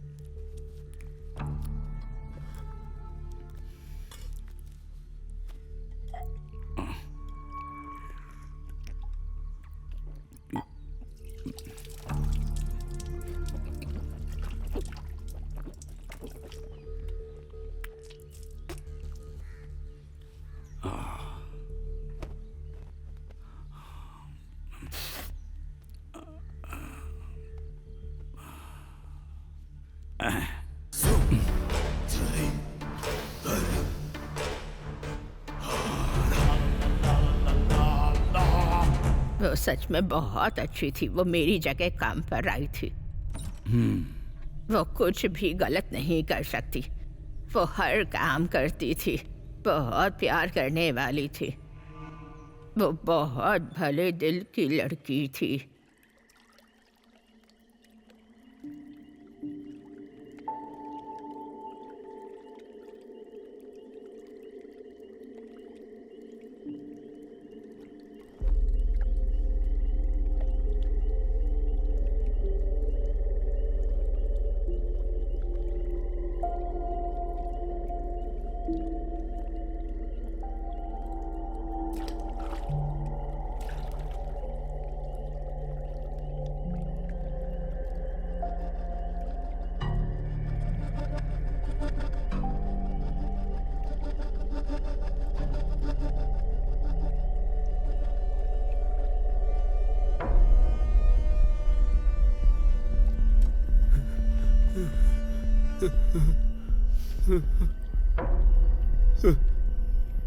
ये दवाई का तेल है ना?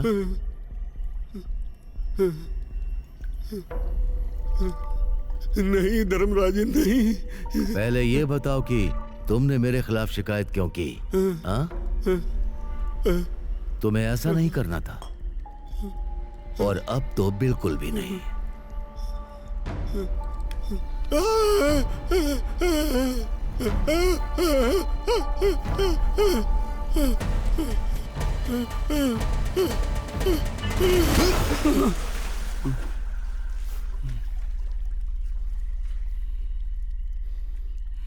क्या आपने भी युद्ध लड़े हैं दादाजी? हम सब अपने अपने भीतर एक युद्ध ही तो लड़ते हैं ना।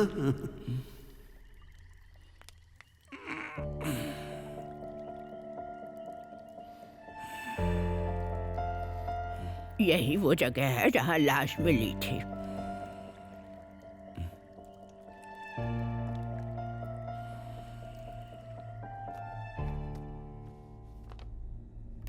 आतुर पुलिस स्टेशन, तारीख 27/7/2014। आतुर डीवाईएसपी नासिर रावतार को दी गई गवाही। आतुर गांव मुत्तुकुला देशम कालीमला आदिवासी बस्ती के आदित्यन कानी उम्र 58 वर्ष मल्लन कानी के पुत्र।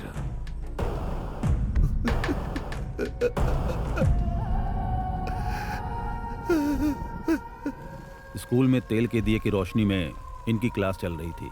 तेल गिर गया और आग लग गई। तेज हवा में चारों तरफ आग फैल गई। किसी को भी भागने का समय नहीं मिला और सब लोग जल गए सर।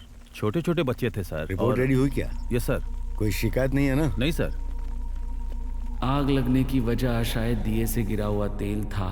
चीखें सुनकर जब मैं बाहर आया तो आग लगी हुई थी और बच्चे इधर उधर भाग रहे थे और चारों तरफ अफरा तफरी मची हुई थी। सर इसकी पुष्टि कर दीजिए। आदित्य, देखो जो हो गया वो हो गया। रोने से कोई फायदा नहीं होगा, लेकिन अगर कुछ कहना चाहते हो तो कहो। शोकग्रस्त परिवारों को मुआवजा दिया जाएगा। धर्मराजन सर देंगे, चिंता मत कीजिए। ठीक है, ठीक है सर। ठीक। कालीमला आदिवासी बस्ती के बहुत बच्चे मारे गए, सब जलकर राख हो गया, सिर्फ उस टीचर की वजह से। टीचर की लाश अभी तक नहीं मिली है। कुछ बच्चे भी लापता है। भागने के चक्कर में हो सकता है कि वो खाई में गिर जाए। भूसे और बांस से बने झोपड़ों में दिया जलाने से मना किया गया था। इसके बावजूद टीचर ने कोई ध्यान नहीं दिया। आग टीचर की लापरवाही की वजह से लगी। मुझे इसमें कोई शक नहीं है।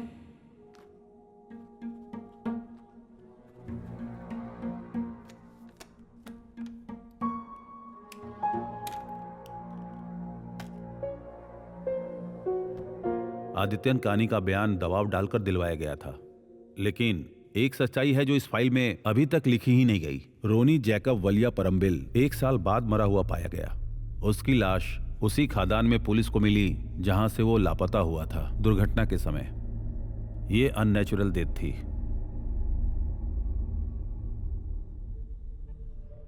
वो कहाँ की थी, कहाँ रहती थी, मुझे नहीं पता था।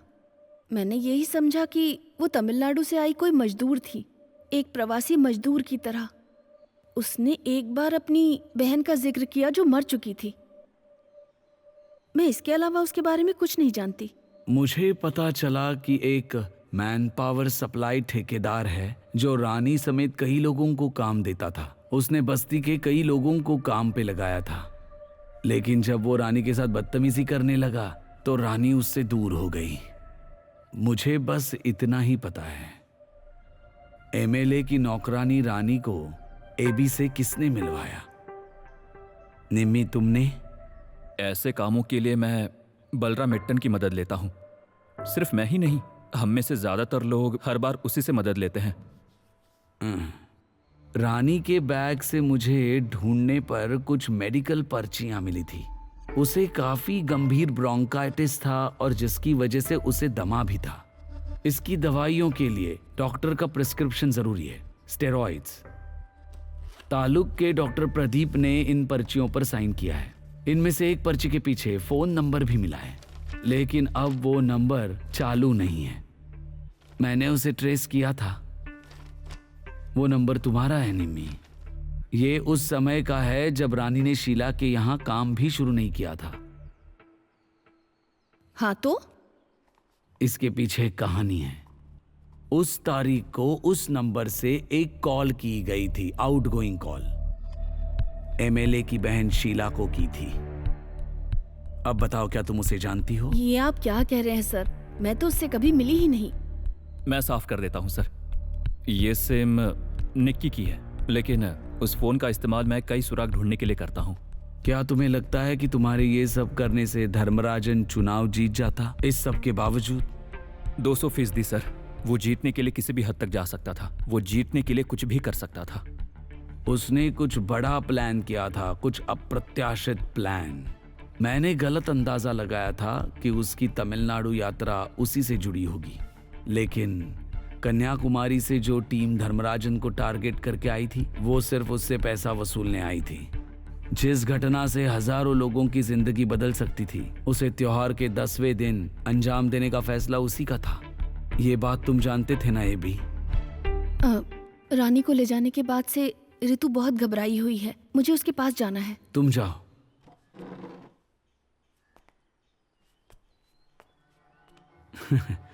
बेचारी बच्ची।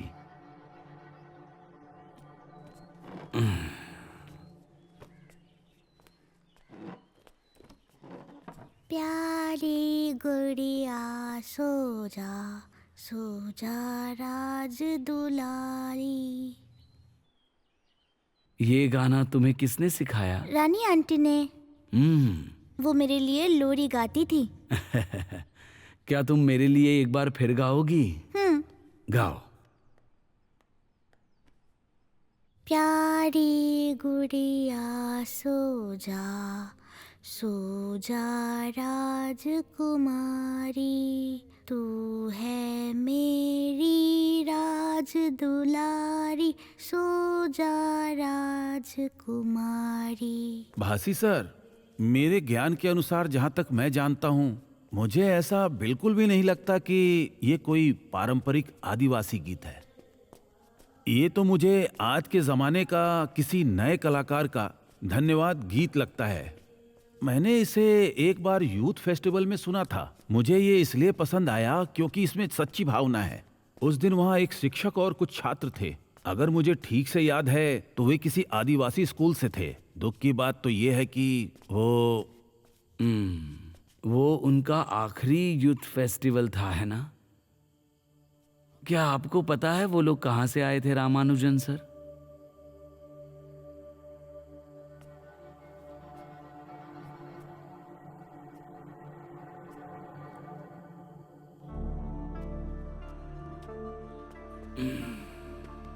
भासी सर, हम दोनों एक ही सच्चाई की तलाश में हैं। क्या आपके साथ कालीमला चल सकता हूं?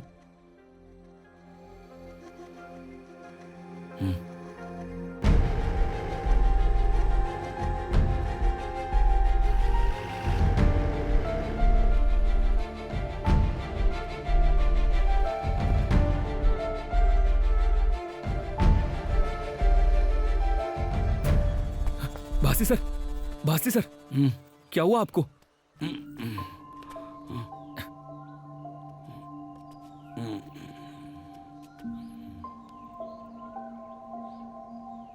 क्या हुआ?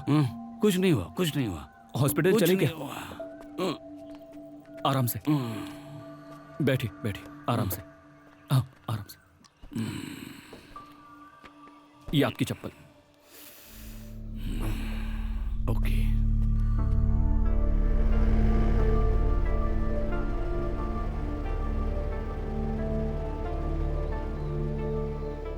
नमस्ते। हाँ, नमस्ते। Father Joseph Sylvester. वो अंदर है, आइए। जब मैंने फोन किया था तो कहा गया था कि वो किसी से नहीं मिलेंगे। ये कोई ऑफिशियल मुलाकात नहीं है अभी। हमें बस रानी के बारे में जानना है। मुझे लगता है कि वो इकलौते इंसान हैं जो उसके बारे में सब बता सकते हैं। Please, father is there. Thank you father. Okay.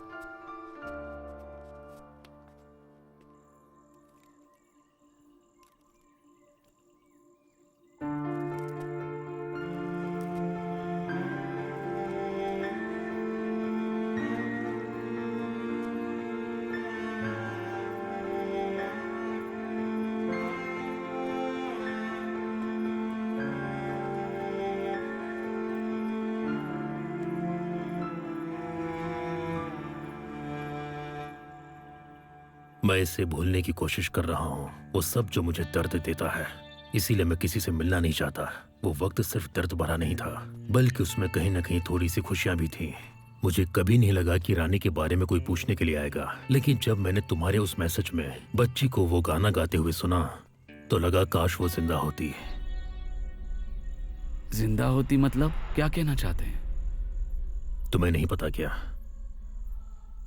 वो लोग, वो उसकी अच्छाई कभी मिटा नहीं सकते। फादर, कालीमला में असल में क्या हुआ था? कालीमला की खदान सीधे आदिवासी बस्ती के ऊपर थी। खदान चलाने का उनके पास कोई लाइसेंस नहीं था, फिर भी अधिकारियों की नाक के नीचे सब कुछ ऐसे ही चलता रहा। इससे बस्ती की पानी की सप्लाई बर्बाद हो गई। वहां के बेचारे छोटे बच्चों को पानी के लिए मजबूरी में गंदे तालाब पर निर्भर होना पड़ा। जो बच्चे वहां गए कभी लौट कर नहीं आए। कुछ बच्चों की लाशें तालाब में तैरती मिली और कुछ चलती फिरती लाश बन गए। कई युवा आदिवासी लड़कियों के साथ बहुत ही बेरहमी से बलात्कार किया गया। इतनी दर्दनाक घटनाएं होने के बावजूद समाज खामोश बना रहा, कुछ नहीं बोला, बस तमाशा देखता रहा। उस खबर ने शायद उस टीचर का ध्यान खींच लिया था। कई एनजीओ मदद के लिए आगे आए थे। ऋषि वैली से आई एक कम्युनिटी ने इसे सच में जमीन पर उतार दिया। ऐसे ही एक दिन वो टीचर यहाँ आई। उस टीचर ने जब अपना प्लान मुझे बताया तो मैंने उसे वो जमीन दे दी।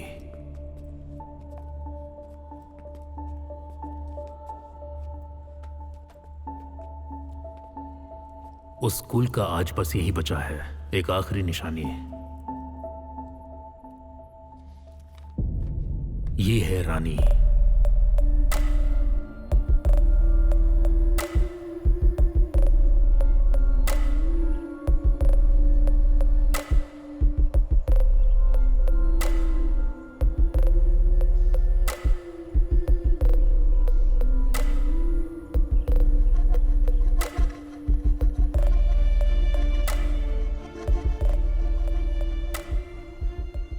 प्रकृति हमारी माँ है जो हमें हर बुराई से बचाती है, हमारे साथ खड़ी रहती है। प्रकृति हमारी सबसे बड़ी शिक्षक है। डरने लायक सिर्फ एक ही प्रजाति है, हम खुद, इंसान।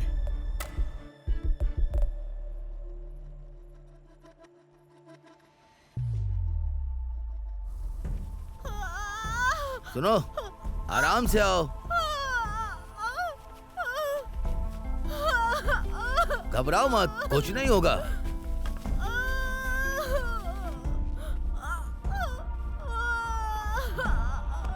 आराम से, कुछ नहीं होगा। हाँ, कुछ नहीं होगा।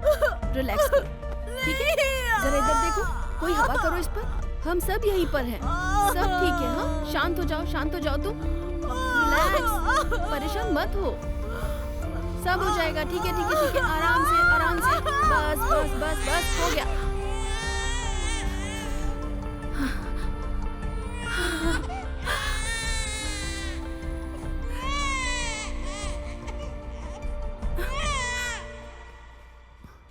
मुझे पता था माँ और बच्चे दोनों की जान खतरे में थी। मैंने दुआ की कि कम से कम वो बच जाएं, लेकिन तुमने दोनों को लौटा दिया। धन्यवाद आपका, धन्यवाद। कोई बात नहीं।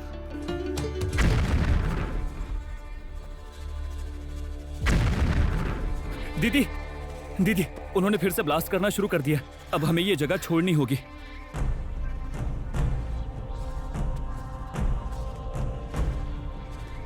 चलो, चलकर उनसे पूछते हैं।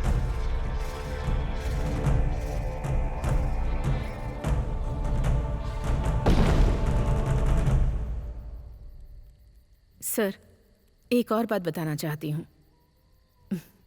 हमारे राज्य में 5000 से ज्यादा खदानें हैं जो छोड़ दी गई हैं। ये भी उन्हीं में से एक थी और हमने इस पर काफ़ी काम किया है। अब ये जगह कई महिलाओं के लिए रोजगार का साधन बन गई है। हमने बहुत मेहनत की थी, फिर भी पिछले हफ्ते उन्होंने ब्लास्ट कर दिया। कहीं हम ये सब खो न दें, इसका डर है। शायद हमें इसके खिलाफ केस दायर करना चाहिए, लेकिन अगर आप कुछ कर सकें तो बहुत अच्छा होगा। हमारी मदद हो जाएगी।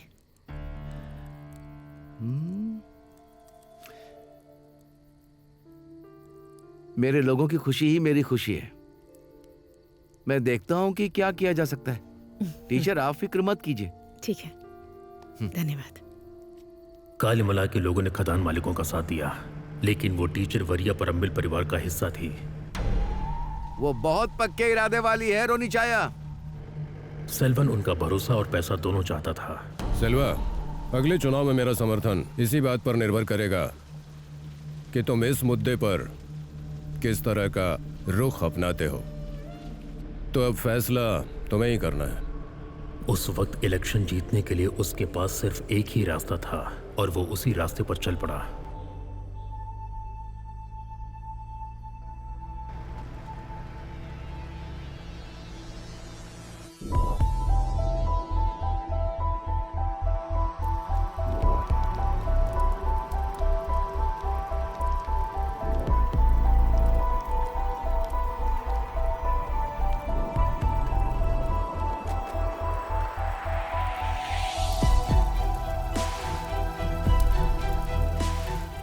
उस सफर के दौरान जब मेरी मुलाकात आदित्यन कानी से हुई तो बेचारा पूरा सच बताए बिना रह नहीं पाया।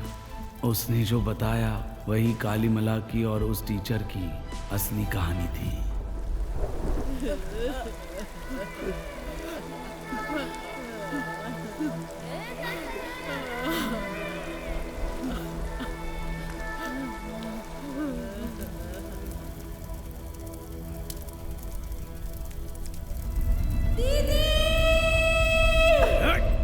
छोड़ो, छोड़ो मुझे।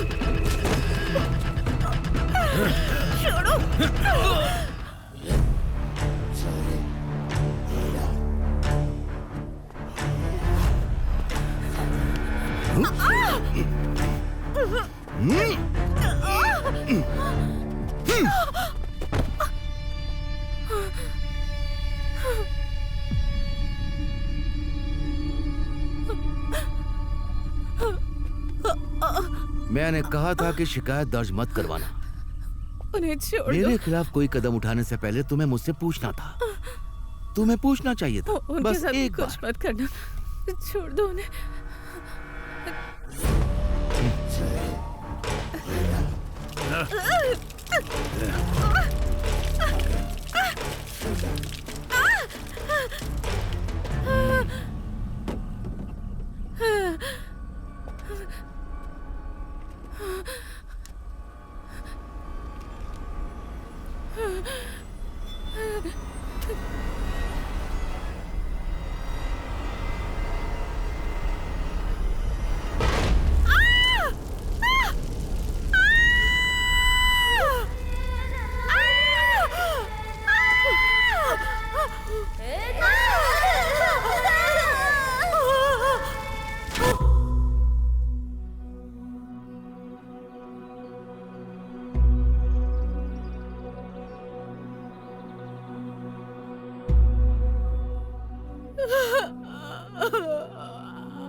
मर्डर वेपन की जांच के बाद यह बात साफ हो गई है कि उस गिरोह का हाथ इस मर्डर में था और लगता है कि सारे के सारे लोग इस नतीजे पर पूरी तरह यकीन कर चुके हैं।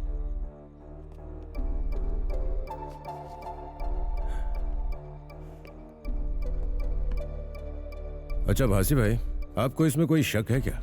हाँ? उस लड़की की फाइल बंद करने से पहले हमें और जानकारी चाहिए। सोमन सर, आप जो ठीक समझे वही कीजिए, मुझे इसे खत्म करना है। इससे पहले इस घटना पर जो हमने कवर स्टोरी तैयार की थी वो बिल्कुल सही साबित हुई। सारे तथ्य सही निकले हैं। अब जब असली अपराधी पकड़ में आ चुके हैं तो रानी को रिहा करने की मांग तेज हो गई है।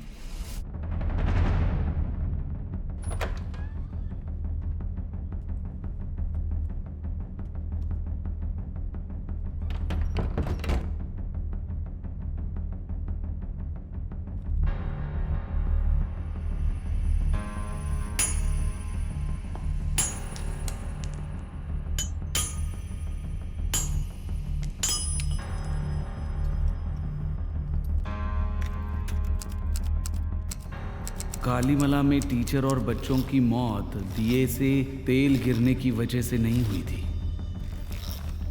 मैंने अपने फायदे के लिए उन्हें कुर्बान कर दिया। मेरा धर्म राज्य ऐसी ही कुर्बानियों पर खड़ा है। अब मैं उनकी खामोश चीखें और अनदेखा नहीं कर सकता। उन तमाम गुनाहों के लिए मुझे माफ करना।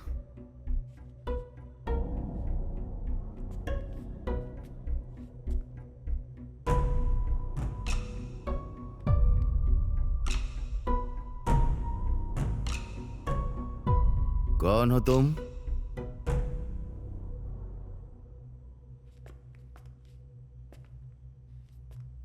आखिर तुम कौन हो? प्यारी गुड़िया सो जा, सो जा राजकुमारी, सो जा मेरी राज दुलारी, मेरी राजकुमारी। मैं 14 साल की उम्र में मां बन गई थी, लेकिन मेरी बच्ची को 15 माहों ने मिलकर पाला और तुमने उन्हें जिंदा जला दिया।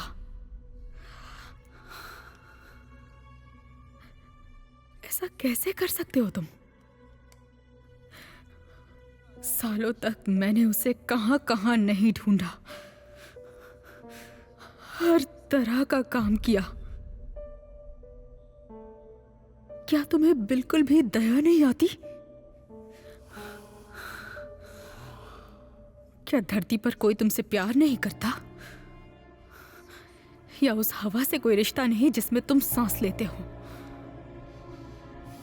ऐसा कैसे कर सकते हो तुम? सेल्वन,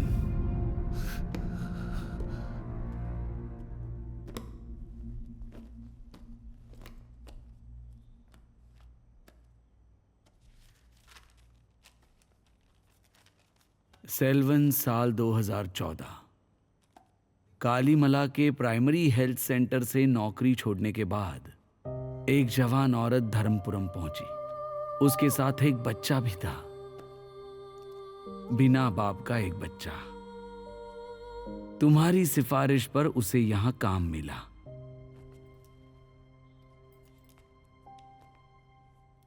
तुम कब से तालुक अस्पताल में काम कर रही हो? करीब 5 साल से। ये आप क्या कह रहे हैं? मैं तो उससे कभी मिली भी नहीं।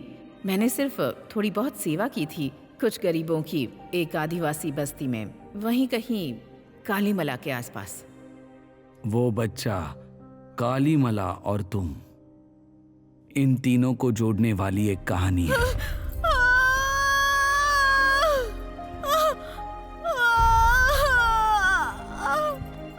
तुम डरो मत, बिल्कुल पैर मत अकड़ाओ। हाँ, सब ठीक है, ठीक है, हम तुम्हारे साथ हैं। रिलैक्स करो, आराम से देखो, बस हो जाएगा अभी।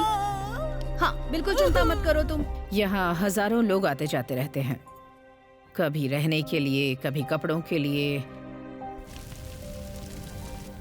लेकिन वो मेरे लिए यहाँ एक तोहफा लेकर आई थी। एक बच्चा जो पूरी तरह से पवित्र था, एक नई कली की तरह। उस बच्ची को निम्मी के साथ रहना पड़ा जब तक उसे अपनी माँ नहीं मिल गई।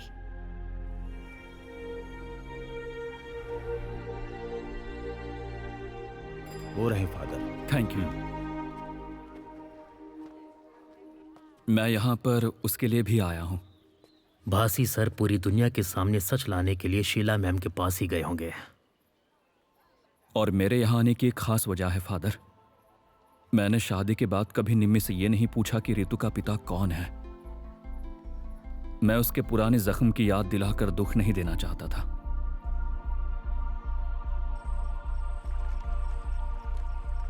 आज वो शारीरिक रूप से माँ है पर मानसिक तौर पर नहीं।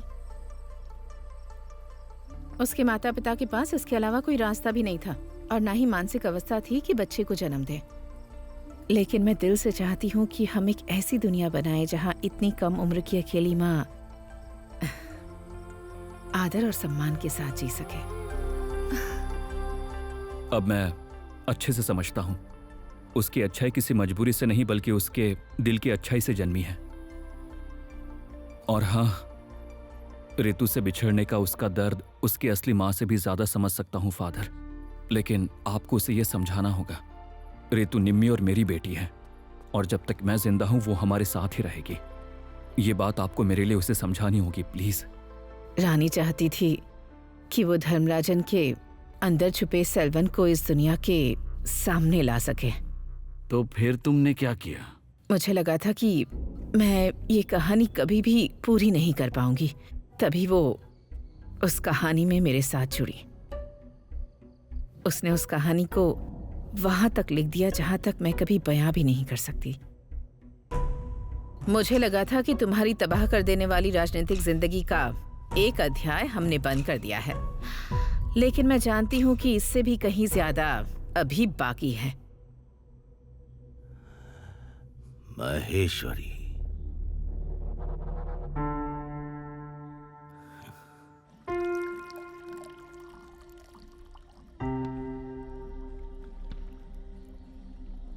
तुम्हारा प्लान क्या है? हाँ? प्लान जो चीज पैसों से नहीं मिलती वो चालाकी से हासिल की जाती है। मुझे रोना होगा ताकि दुनिया हमदर्दी करे। आंसू की हर बूंद पर 1000 वोट। मैं समझी नहीं। उत्सव के 10वें दिन नागुर नागेंद्रन की भव्य आतिशबाजी का इंतजाम किया गया और उसके साथ ही साथ मेरे आंसू भी वहां भरपूर बहे। राजू, मैं तुम्हें बताऊंगा उन पैसों का क्या करना है।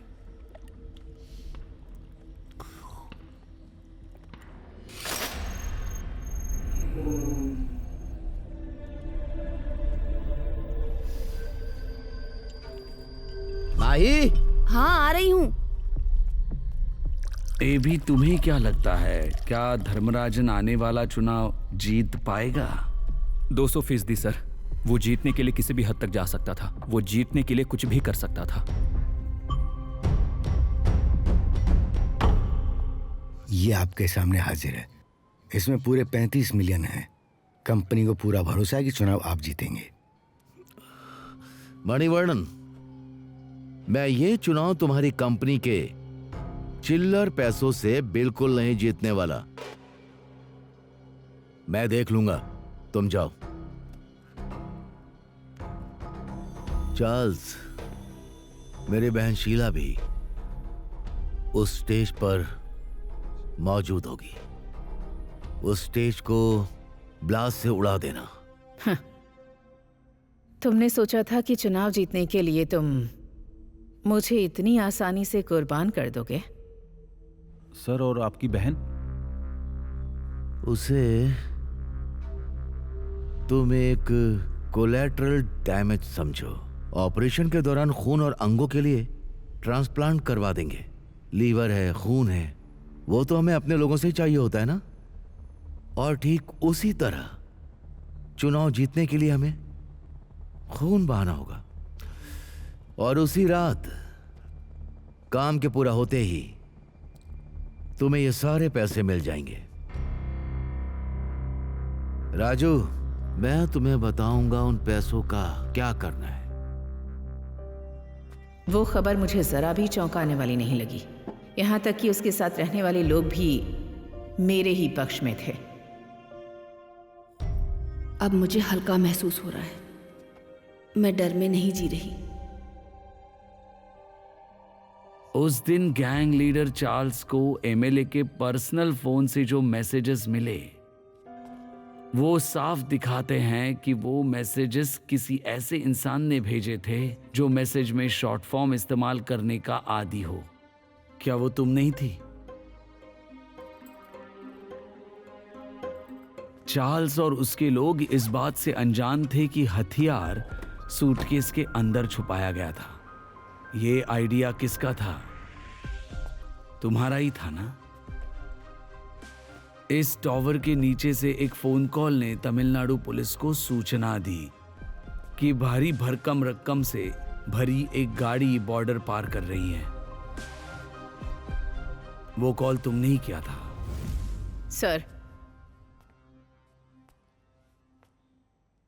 वो एक बड़े हादसे को रोकने की कोशिश कर रही थी। क्या ऐसा करना इतना बड़ा अपराध है? और मर्डर वेपन छुपाने का क्या अब तुम उसका भी बचाव करने वाली हो?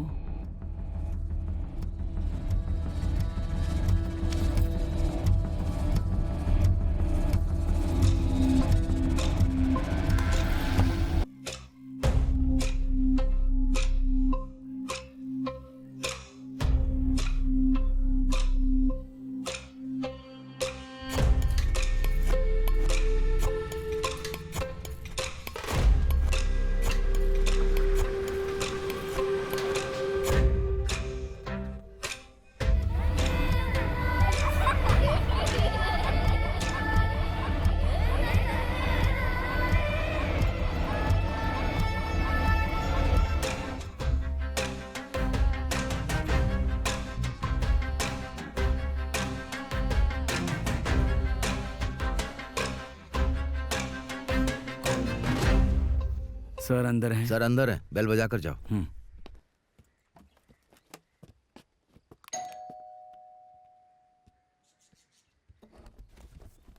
हाँ, अरे बासी आ जाओ। माफ करना, शिफ्टिंग की वजह से सब बिखरा हुआ है, पर शिफ्टिंग होनी भी जरूरी थी ना। ट्रांसफरेबल जॉब है तो क्या कर सकते हैं। बैठो।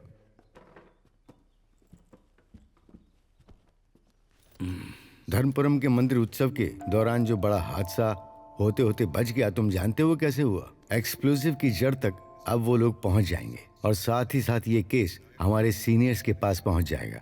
And you know, authorities are very happy और हमें इसके लिए इनाम भी मिला है। जो प्रमोशन अटकी हुई थी सालों से, अब वो हो गई है। मुझे पता है वो। मैं बस ये कहना चाहता हूँ कि इस केस में कई लोग परोक्ष रूप से शामिल थे। ये काम आसान नहीं था, लेकिन क्या करें, हमारे पास और कोई रास्ता भी नहीं था, इसलिए हमें ऐसे ही करना पड़ा। पर मैं कहना चाहूंगा कि तुमने इस केस को साफ करने में काफी मदद की। शीला पहले तो काफी आक्रामक थी, पर अब धीरे धीरे वो ठीक हो गई है। अब देखो ना, इस दौरान कई बेगुनाह लोगों को परेशानी हुई है, पर हमें उनके लिए कुछ अच्छा करना चाहिए। At the end of the day we are sometimes bad cops, पर और कोई विकल्प भी तो नहीं है। पिछली बार तुमने एक रिक्वेस्ट की थी, तुम्हें याद है क्या कहा था? मुझे याद है और मैं उसके लिए कुछ करूंगा।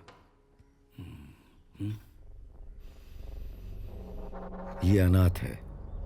जब शीला मैडम ने उसकी सिफारिश की तो मैं मना नहीं कर सका। इससे उसकी भी मदद हो जाएगी और हमारा भी फायदा हो जाएगा।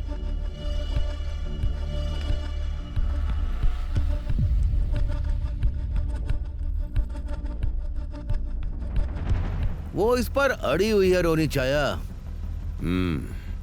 ठीक है, तो हम रोक देंगे। मेरे परिवार के पास और भी 8 खदानें हैं। और आप क्या कहेंगे सर? रोनी, मैं बस इतना ही कहना चाहूंगा, अगर हमने एक खदान बंद कर दी तो वो सोचेंगे कि बाकी 8 भी बंद करवा सकते हैं। वो लोग कोर्ट तक नहीं पहुंचने चाहिए। सेल्वा, आने वाले चुनाव के लिए जो पैसे मैंने तुम्हें देने का वादा किया था और साथ ही मेरी कम्युनिटी के वोट्स, सब कुछ तुम्हारे फैसले पर निर्भर करता है। तुम तय कर सकते हो कि तुम्हें क्या करना है। वो सब कुछ तो मैं संभाल लूंगा, लेकिन जब तक मैं ना कहूं पुलिस वहां पहुंचनी नहीं चाहिए। रोनी जैकब वलिया परम्बिल 1 साल बाद मरा हुआ पाया गया। उसकी लाश उसी खादान में पुलिस को मिली जहां से वो लापता हुआ था दुर्घटना के समय। ये अननेचुरल डेथ थी।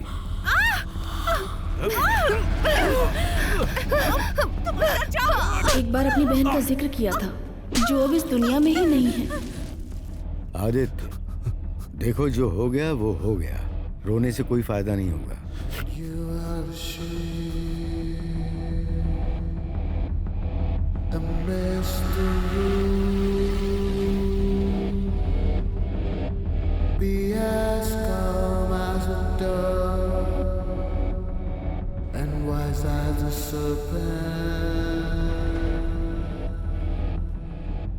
उनके खून में एक अज्ञात विदेशी पदार्थ पाया गया जिसकी पहचान नहीं हो पाई है। इसकी पहचान करने के लिए हमने दिल्ली एम्स की फॉरेंसिक लैब में इसके सैंपल्स भेज दिए हैं। 2 हफ्तों में रिपोर्ट आ जाएगी।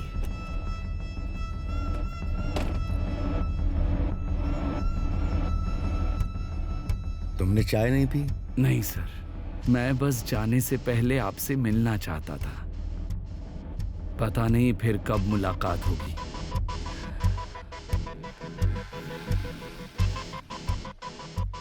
रानी क्या चाहती थी? रानी क्या चाहती थी? यही है रानी की असली चाहत यही थी।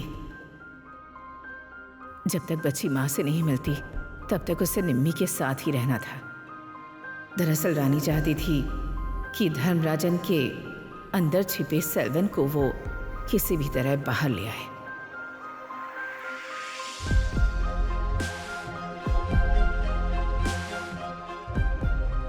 एक और शख्स है जो मुझसे मिलना चाहता था, कोई जो अंधेरे जंगलों से सिर्फ तुम्हारे लिए आया है।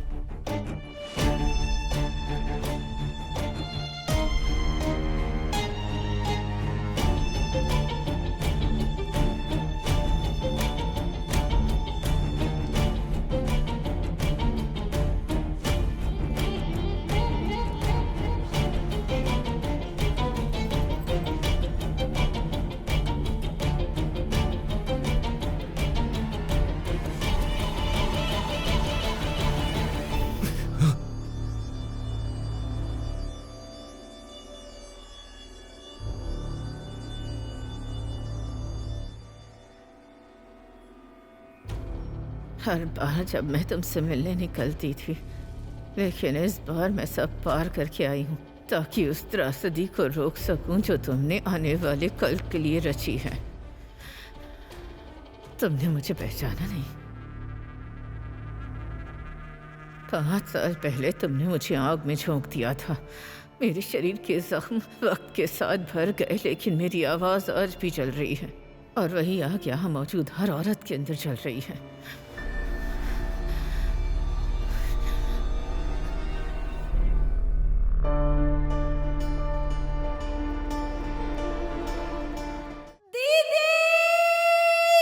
आराम से। हाँ हाँ, बस बस बस, हो गया हो गया।